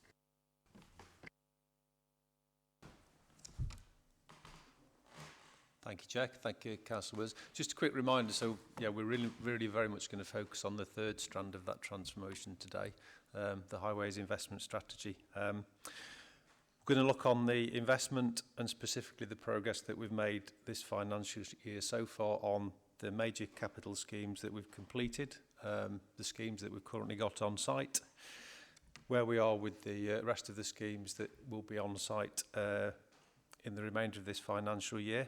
The high value pothole preventative surface treatment programme that we've been delivering, and then finally, but by no means least, the £2 million members priority pothole programme.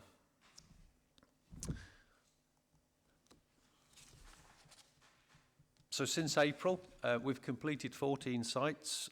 Some of those were sites that started at the end of the last financial year, continue into this year, the larger schemes. There's been a real mix of schemes resurfacing only. Some schemes have been more comprehensive, where we've replaced curbing, we've replaced drainage, we've resurfaced footways. We've done a number of junction resurfacing schemes and a replacement of areas of where we've had coloured high friction surfacing.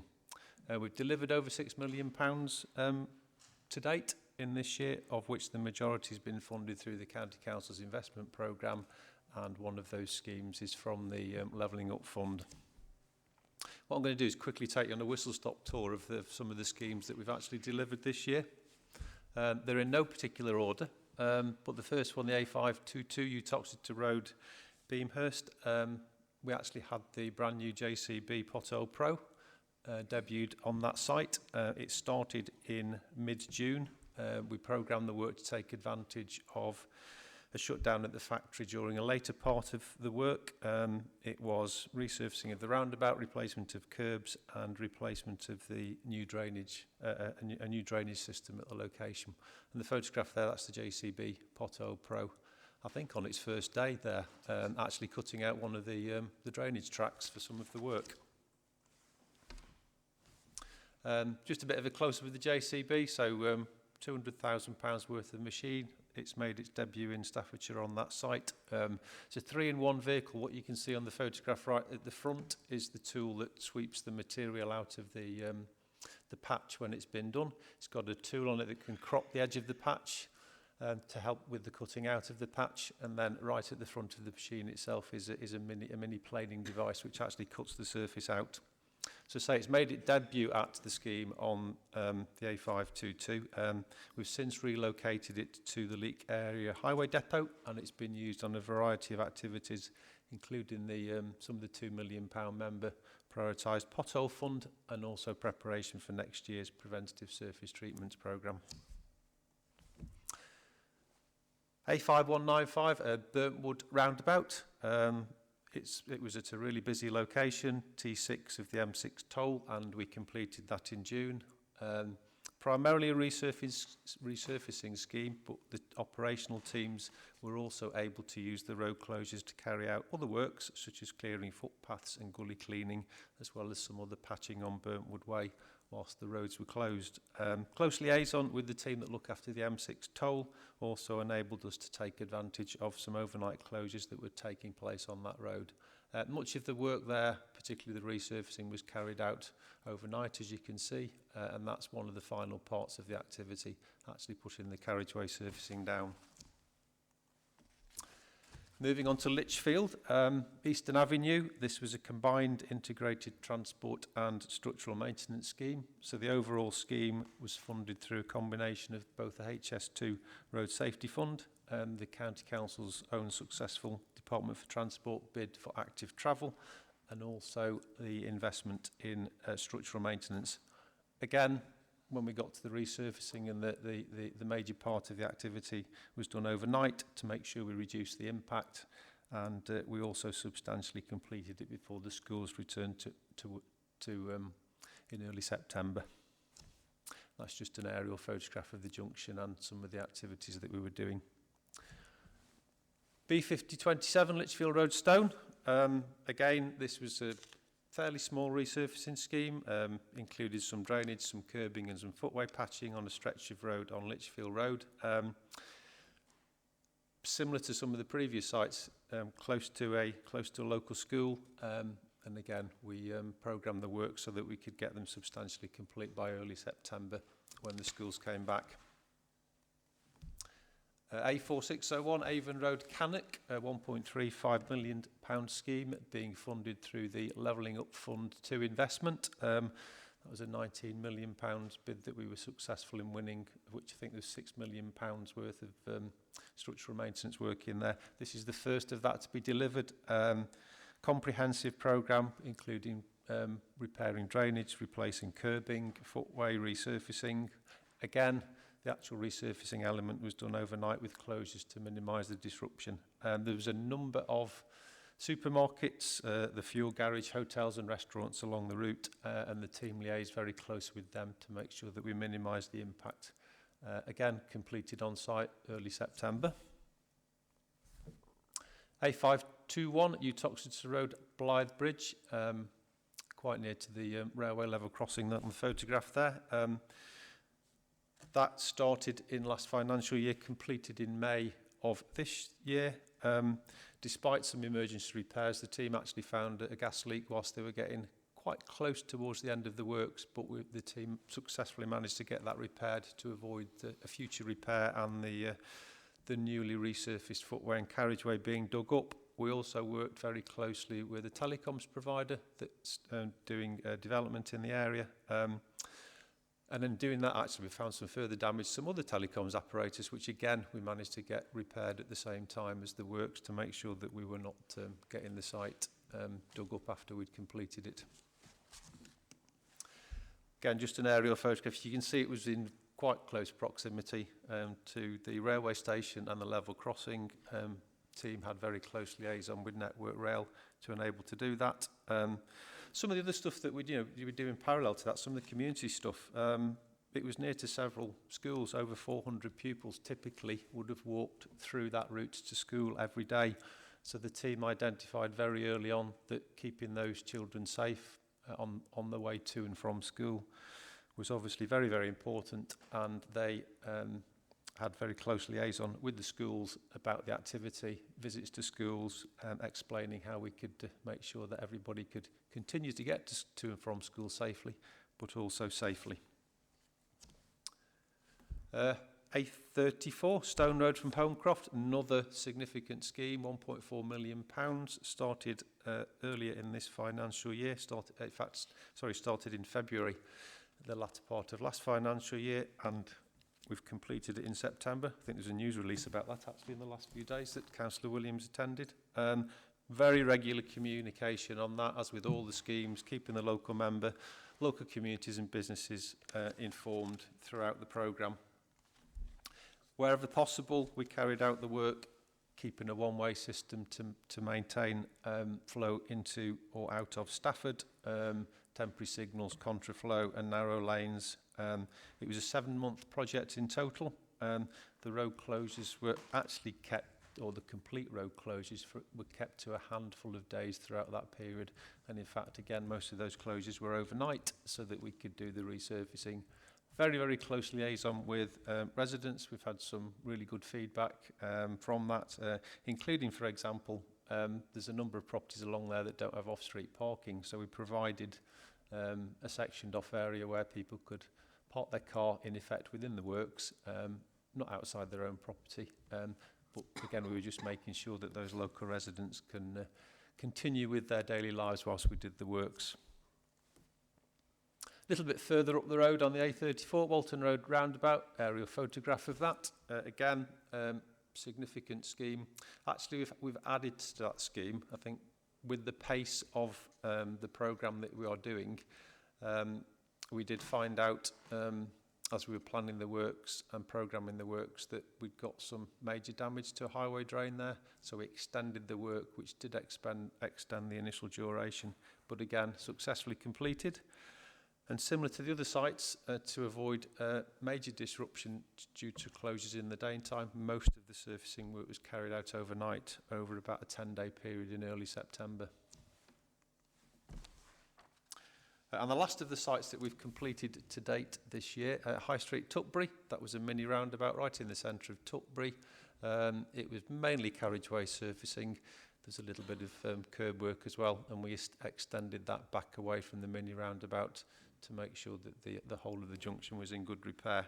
Again, about a 5-week programme, limited disruption to the local community, and the team were very much engaged in making sure that the local community and the local member knew what we were doing, when we were doing it, and how we were going to do it. So I say that's around £6 million worth of work that we've completed this year to date so far. So we've also got a number of sites that are on site or nearing completion. And in fact, some might be completed now in terms of when we prepared this slide deck. So we've got 4 sites, say nearly £1.4 million worth of work currently on site. £500,000 of that being funded from the County Council's additional investment, roughly another £500,000 from the Levelling Up Fund 2, and £0.3 million from the Department for Transport Maintenance Grant. That's the latter one I just wanted to kind of focus on. And I think this is a really good example of the diverse nature of the local road network that we carry out and we look after. So we've got roads like the A34, national speed limit dual carriageways, but we've also got parts of our network such as Swan and Lima Rakes, which is up in the moorlands, which is an unsurfaced highway. It's been closed for several years as a result of its very poor condition due to damage by motor vehicles and erosion due to water. It actually comes down from the moorlands near the village of Longner down towards Hollinsclough, and the works involved improvements to drainage, rebuilding some heavily rutted damage and providing a new unbound surface. That's a really good example again of a site that's very, very weather dependent in terms of what we're doing, but we are due to complete those works during September. And that's just, you can see on that photograph right into the distance the extent of works that we've actually been carrying out there.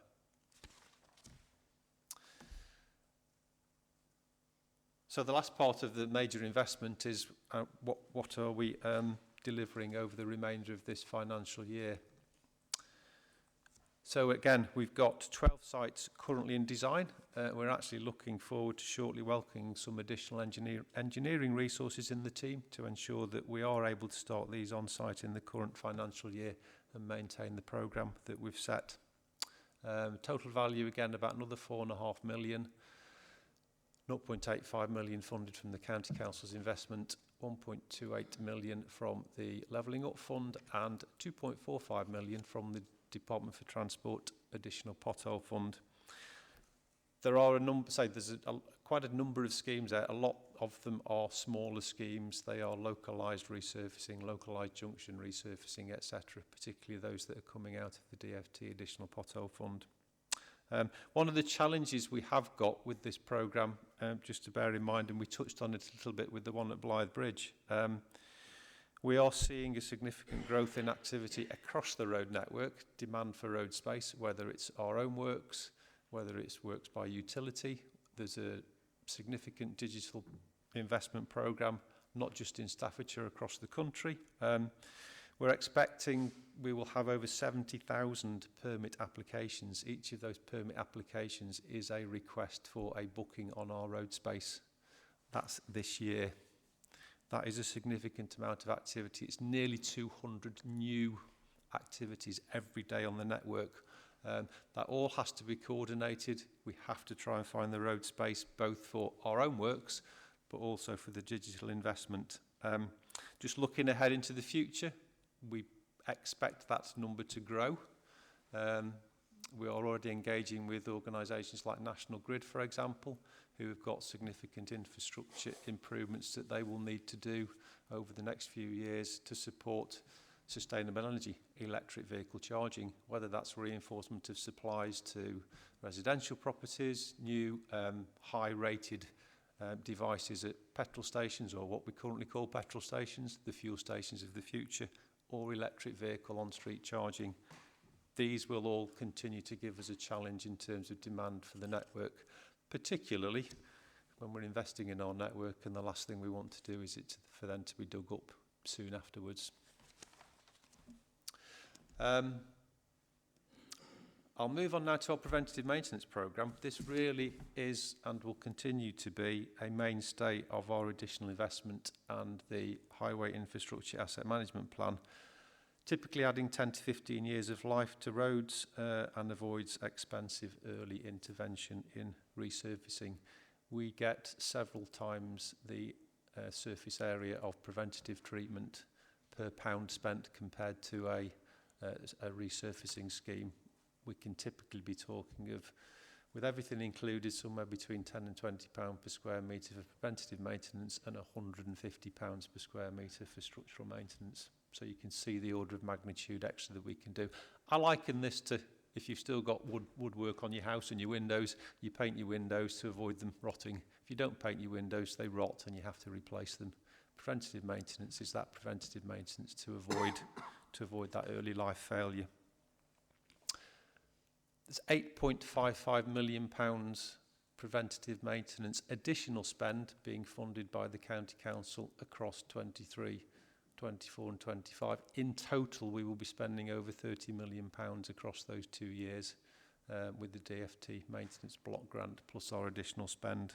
So to say, the figure on the scheme is actually the additional maintenance that we will be funding through the County Council investment over this year and next.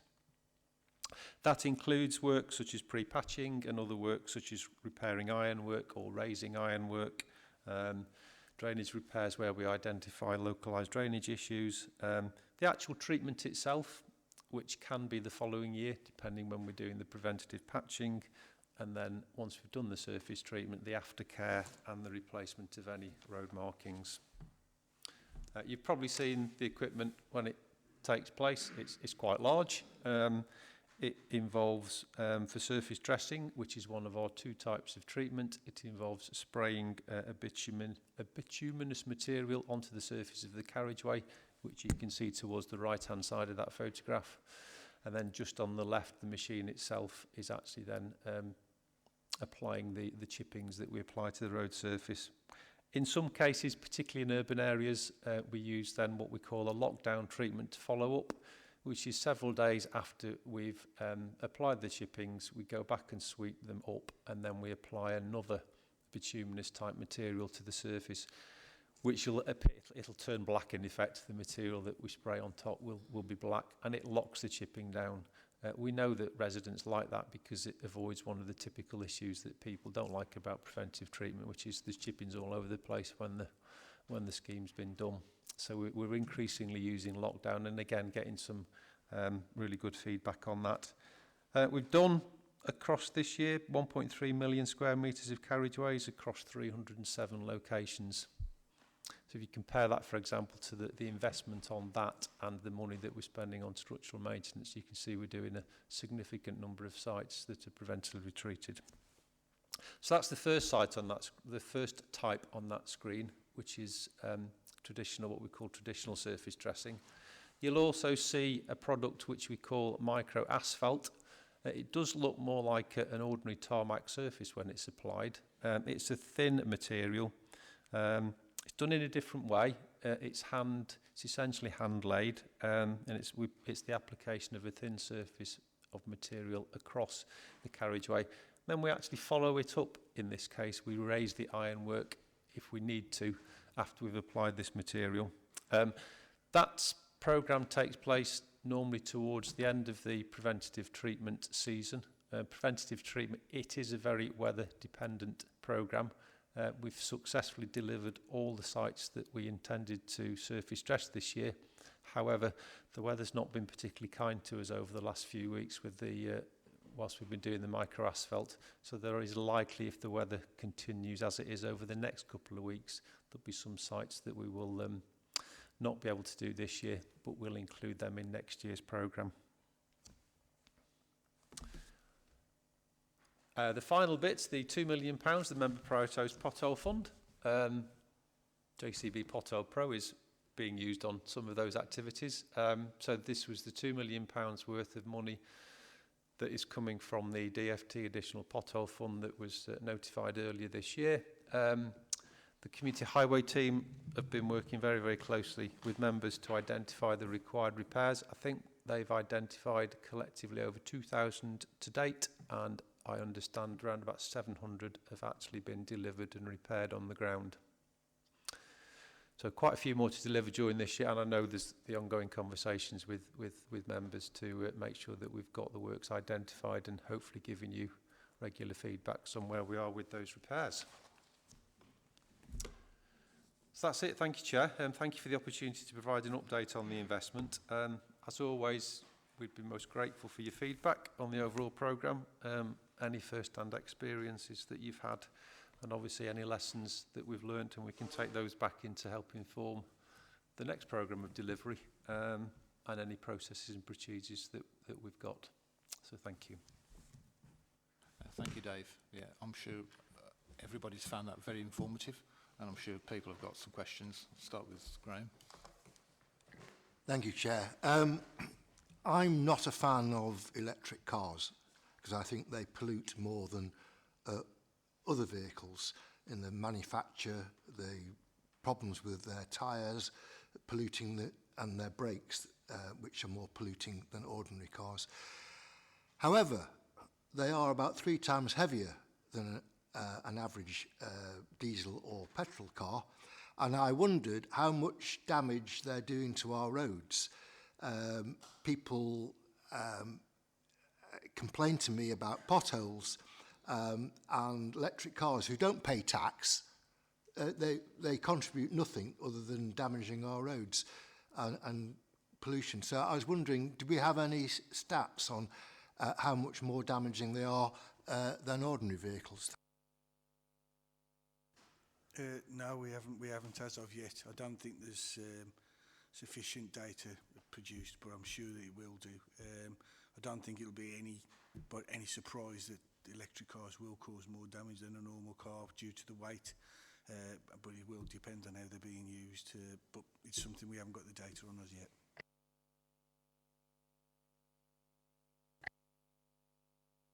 Thank you, Chairman.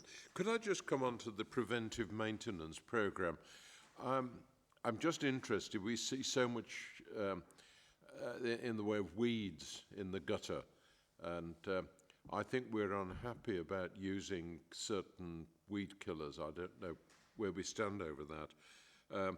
Also, trees that we've planted as part of highways, who is responsible for the maintenance of those trees? Because I think, particularly looking in Lichfield, the trees are desperately in need of maintenance and repair.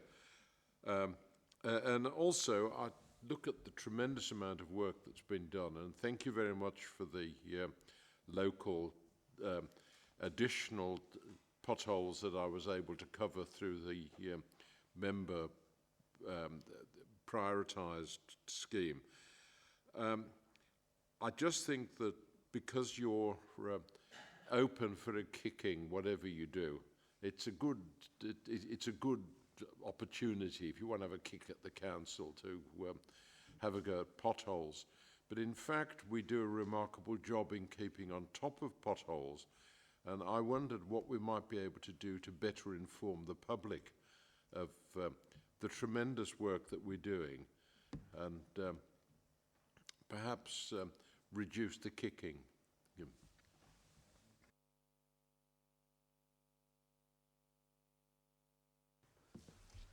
I'll come in on that one.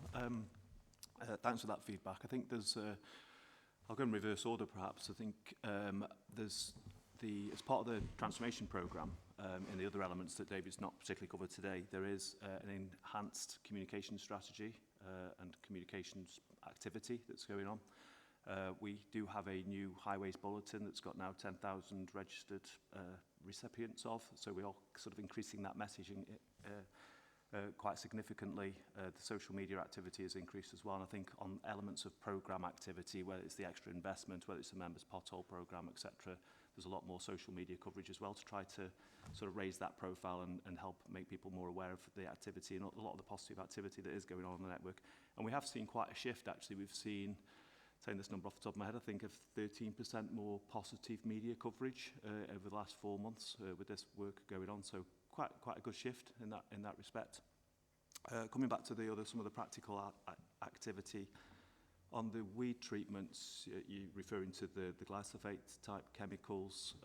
There are issues. Have I said that right? Have I said that word right? Yeah, I often get that wrong.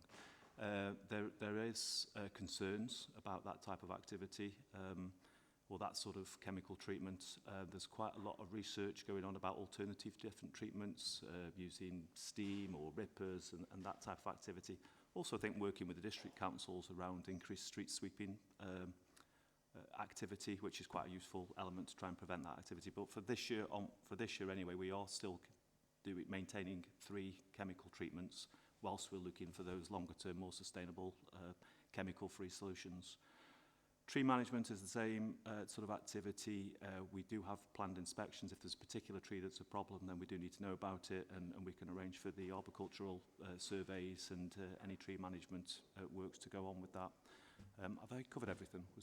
I can't remember if there's anything else.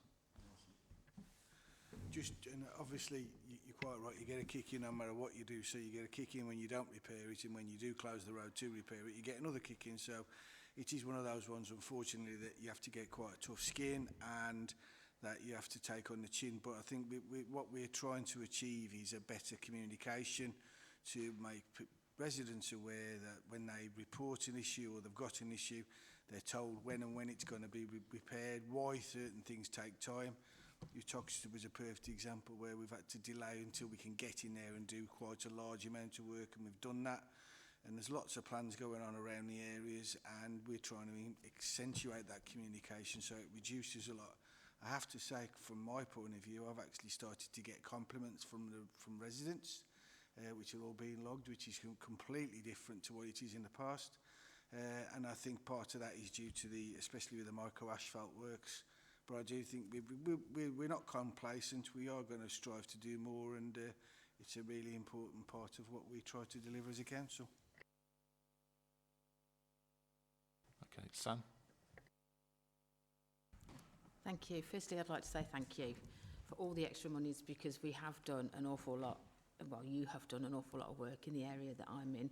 So I do appreciate that. I do have one little moan, I suppose. I had a street which was full of potholes, the potholes were done, that were in the system. However, they didn't do the potholes that weren't in the system.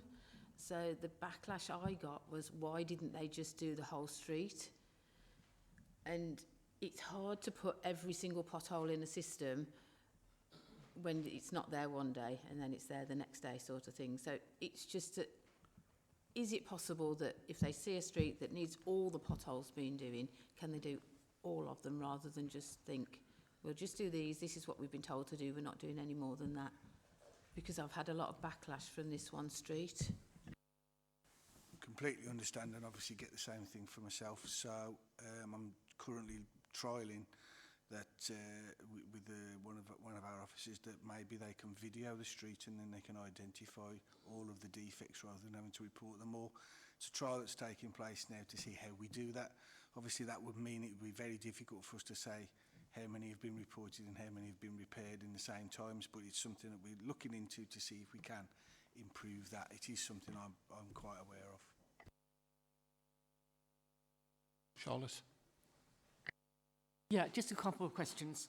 First of all, when you're doing repairs to a road near or accessing a school area, do you automatically try and do those during the school holidays?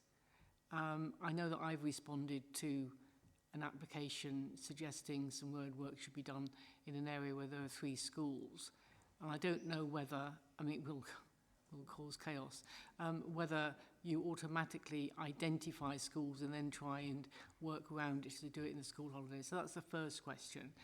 And the second question, and I'm not quite sure whether it's the county council or Amy does this, but it's about road diversions when work is being done. And I'll give you the example because it'll help you. Some work was being done on Compton, which is just outside the centre of Leek. And the road signs diverting traffic, started way back at Cellar Head.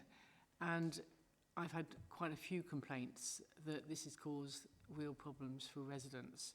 And I just wondered what the logic of that was, because that was the end of August. I was coming back from holiday and I thought, okay, I think I know what this is. I think this is Compton. So I ignored the signs. But, for lots of people, they wouldn't have ignored the signs, and therefore they would have had to do a massive sort of diversion when it wasn't actually necessary. So if you could let me know what the logic is for that sort of signage, which really does preempt the necessity for drivers to turn off at a very early stage.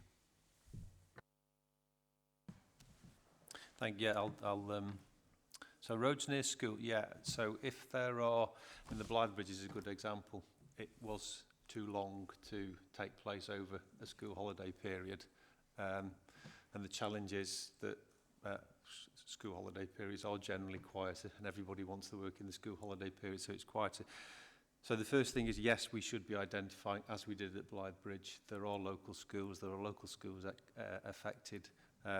If we can programme it, we will, but more often than what happens at Blythe Bridge, we will identify it, and then if we believe it's a significant issue, we will then engage with those schools as early as possible to make them aware of the schools. It's also an opportunity, actually, because sometimes from the wider team, we can send engineers in to do some STEM-type education work in the school as part of that.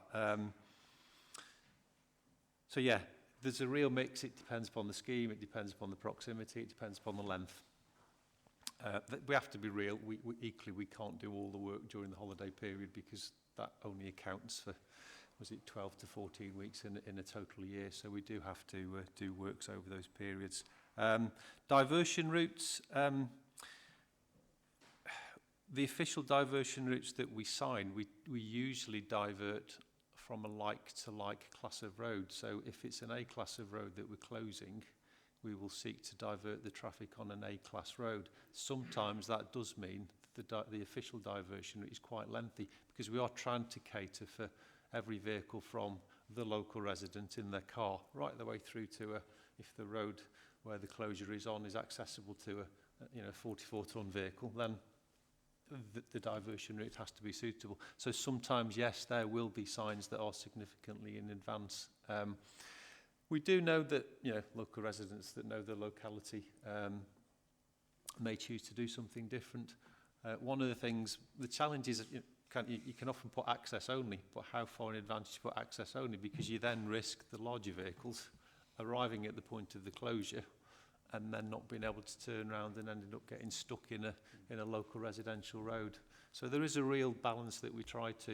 But certainly if you see anything like that, in the process that, because we publish the notice of intention. If you see anything like that, again, just please do engage with the local team. One thing we should be doing, and I know it's been really successful on some of the early schemes, and again, I welcome the feedback. The engineering team should be engaging with the local members when you've got a scheme in your patch. One of these large schemes, we should be engaging with you early. And in most cases, we're also saying to the local member, come and meet the team before we start work. So that if there is an issue, you can talk straight to the team that are delivering the site on the go. That's worked really, really well. We've had some really good feedback on that. But if it's not working consistently, again, just give me a shout and we can give the teams a nudge. I will write to you about that issue about Compton, just so I can get a proper response for residents, if that's okay. Thank you. Ross? Yeah, thank you, Chair.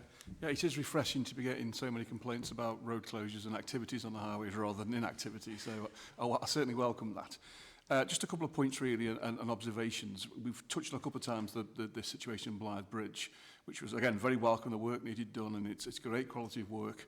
But it was a 5-month closure, and as David is probably aware, as many other members, is that there was a significant impact on local businesses, 4 of which went out of business as a result of this. And we offered them no support financially, despite the fact that there was multiple representations that this was an issue, particularly coming out the back of COVID. and they were issues. They were businesses that relied on local traffic, food outlets mainly, but not specifically. And I just wonder, I really feel that we ought to review how we support local businesses, and it's not enough to put a sign saying we're still open. If the diversion is substantial and you're looking for some fish and chips, you're not going to make that diversion, you'll go elsewhere, and that's exactly what happened in one case. Again, the 5-month diversion meant that a lot of the traffic was pushed into, there's a lot of rural roads close by, so there was quite a detrimental impact on those roads. And I just wonder if you look at the impact of a diversion afterwards to carry out remedial works on the roads that have been impacted as a result of that. And finally, there's currently some works being undertaken on, I hate to be specific to my ward, but on Ashbank, which is great. Again, the work needs doing, but 3 businesses have immediately approached me and said, we received no upfront communication to let us know this was happening, so there could be no provision for it, and make, even in terms of having less staff working at lunchtime. I know these are difficult issues to deal with, but there's 3 businesses that are really struggling. They were unaware of it, despite the fact there were signs up. I get that. I'm just interested to know, have we got a communications project plan, and if so, what went wrong there? And it was particularly exacerbated by the fact that the road was closed for 2 days, but as I understand it, there was an issue with the machine, so no work was carried out, but the road was still closed. So when you're a business sitting there, a pub in particular, sitting with an empty pub with all the staff there, unaware it was happening, to see no work being undertaken under a road closure, you can understand where people's frustrations are. But it is great to see the work being undertaken. As you say, you're damned if you do, damned if you don't.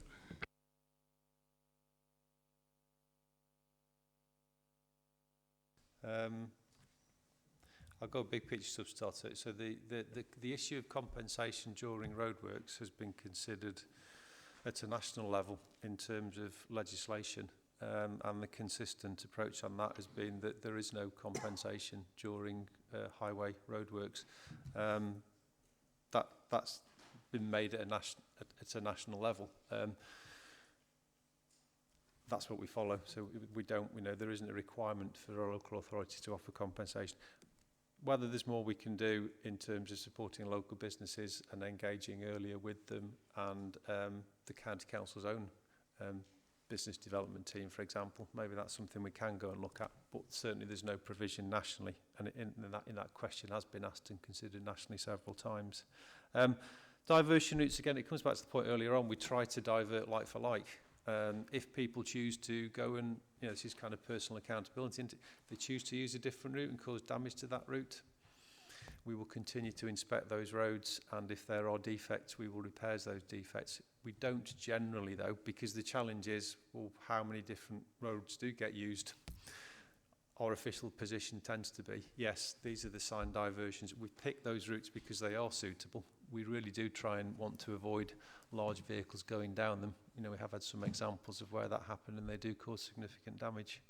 And then in terms of communication plan, we do a communication plan for each scheme. We publish it on the website. We engage with the comms team. The social media goes on. There should be letter drops through doors as advance signs go out. Certainly, if there's any more ideas of what we can do beyond that, then more than welcome to hear them. But we do make some significant efforts for schemes. Can I just come back out? Yeah, sorry. One Network is one as well. So all the roadworks get published on there. So again, it's another way of encouraging people to see not just our works, but utility works as well. Yeah, I understand it's very difficult to get to people in terms of communications, and my gut feeling is there was an issue with a letter drop here. I suspect that these particular businesses were not made aware of it, and it is difficult to get everybody. But to suggest there's the one network, but you don't sit there every morning and wake up with your business and type in your address to see if there's any roadworks coming in the next 2, 3, 6 months. So we do need to be more proactive. Just coming back to the small businesses and supporting them, I understand that there's no national legislation in place for this, but that doesn't mean we shouldn't do anything about it as a council. We're empowered to help our local businesses. And it's very difficult to sit in a meeting where we're talking about starting new enterprises and supporting new initiatives and getting new businesses going, when I'm saying I've got 4 businesses here which are closing as a result of our activity, and we're refusing to support them. So I just think that we as an authority should review what we do and how we can better support local businesses. And I'm not talking sort of the JCB, the massive organisations. These are small businesses with very, very small turnover. This is hugely impactful and ultimately cost the business. There was a sandwich shop that been there for 25 years that closed as a result of a 5-month road closure, which is very frustrating for me. Thank you. completely understand your point and completely sympathise with the businesses. I think this is something that would be advantageous to take out of this meeting with a separate one with Philip White and his team and ourselves to be able to see what there would be able to be done if possible. So I think if we can do that as an action, Chairman, and happy to discuss that with you, Vice Chairman. Yeah, I appreciate that, and I do understand that money's tight and it's difficult, but I'd appreciate that action. Thank you. Pip? Thank you. Mine's just very similar to what Councillor Thompson mentioned. I had great work going on in the area, good communication out, what work was going out, when it was being carried out. I've popped it on social media, told people we've got road closures, we've got the works being carried out, to then get the feedback from the residents that work wasn't completed because we'd run out of tarmac. Those jobs were on the system, and I know they were because I knew that they'd been out with the inspector. But for that message to go out to the residents that we'd gone out without enough tarmac, that might not have actually been the case, but that is part of what the problem then that we're firefighting. After the good work that we're doing, we're trying to get the highways repaired, to be told there's not enough tarmac. And that's the message that comes back in. So off the brilliant work that we're doing with repairs of the highways, that's the negative side then that we're fighting back again against.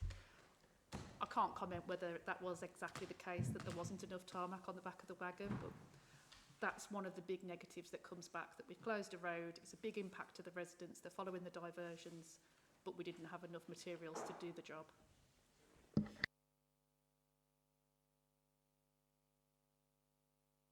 If you let me know which one that is, we can get a report to you about that.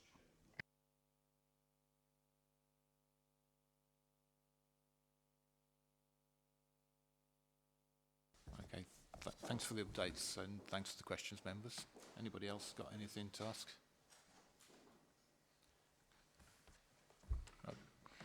Philip?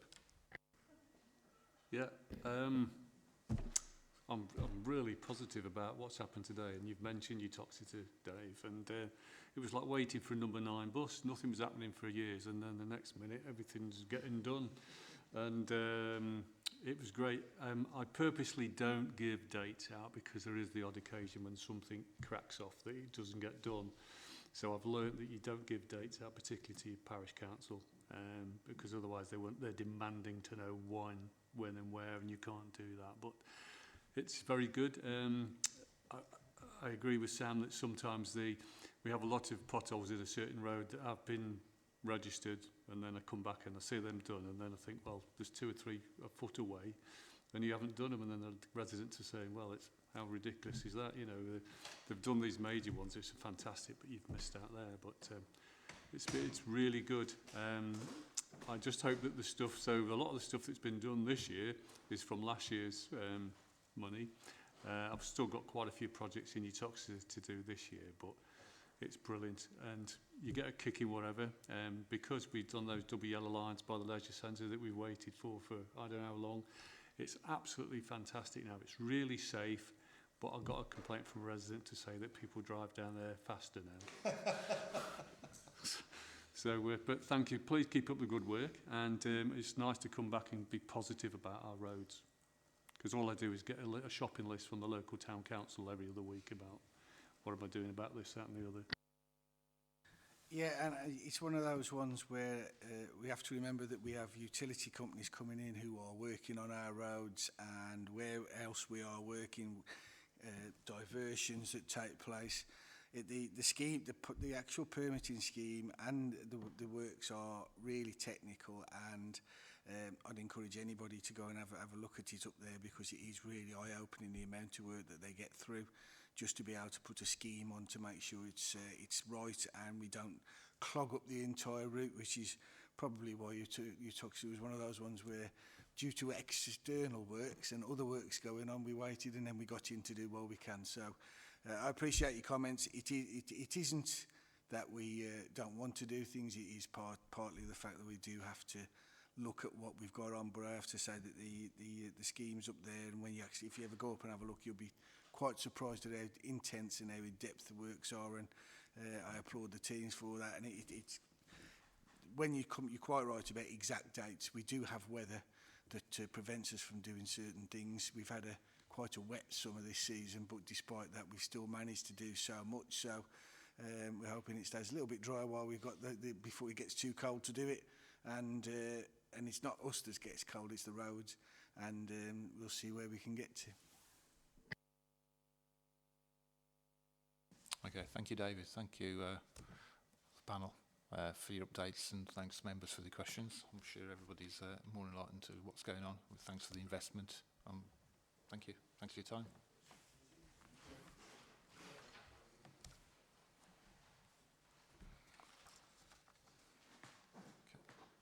Okay. Right, moving on, next item is the work programme. So over to you, Jonathan. Thanks, Chairman. Just a few changes to the work programme that I've highlighted in green that need your approval. So, sorry, Chairman.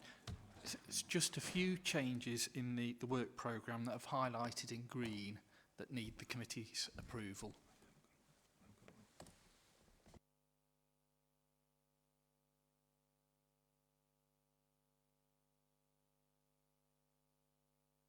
Yeah, Chair, I noticed that we've got another meeting in a couple of weeks' time where we're down to just discuss one item. Can we think about moving that meeting? Because it means I have to keep taking a whole day off school to come to these 10 o'clock starts. And I don't mind if we're going to discuss quite a bit of business, but if we're just discussing one, it makes it very difficult for me.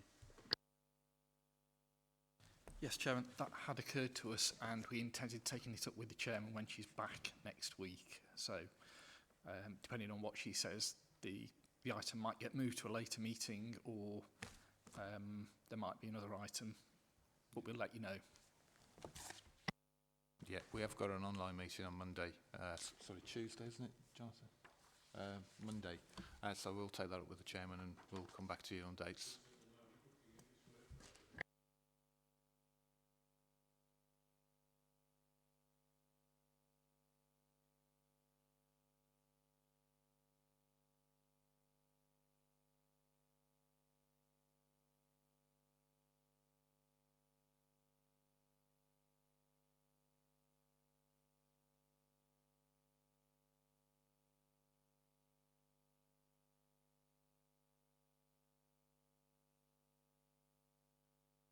Having spoken to the Cabinet member, we'll be moving one of the items off the October meeting until the new year.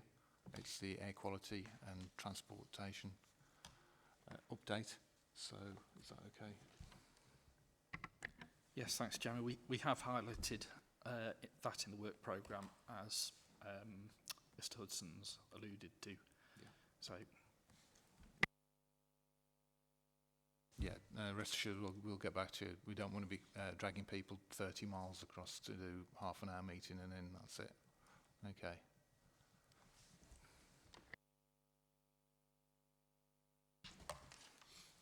Right, the next meeting scheduled for the 17th of October, but that may change depending on the outcome of the meeting with the Chair. Okay. That's it. Okay. Thank you, Chairman. Thank you. I think that's the end of the meeting. Thank you for your time. Thank you.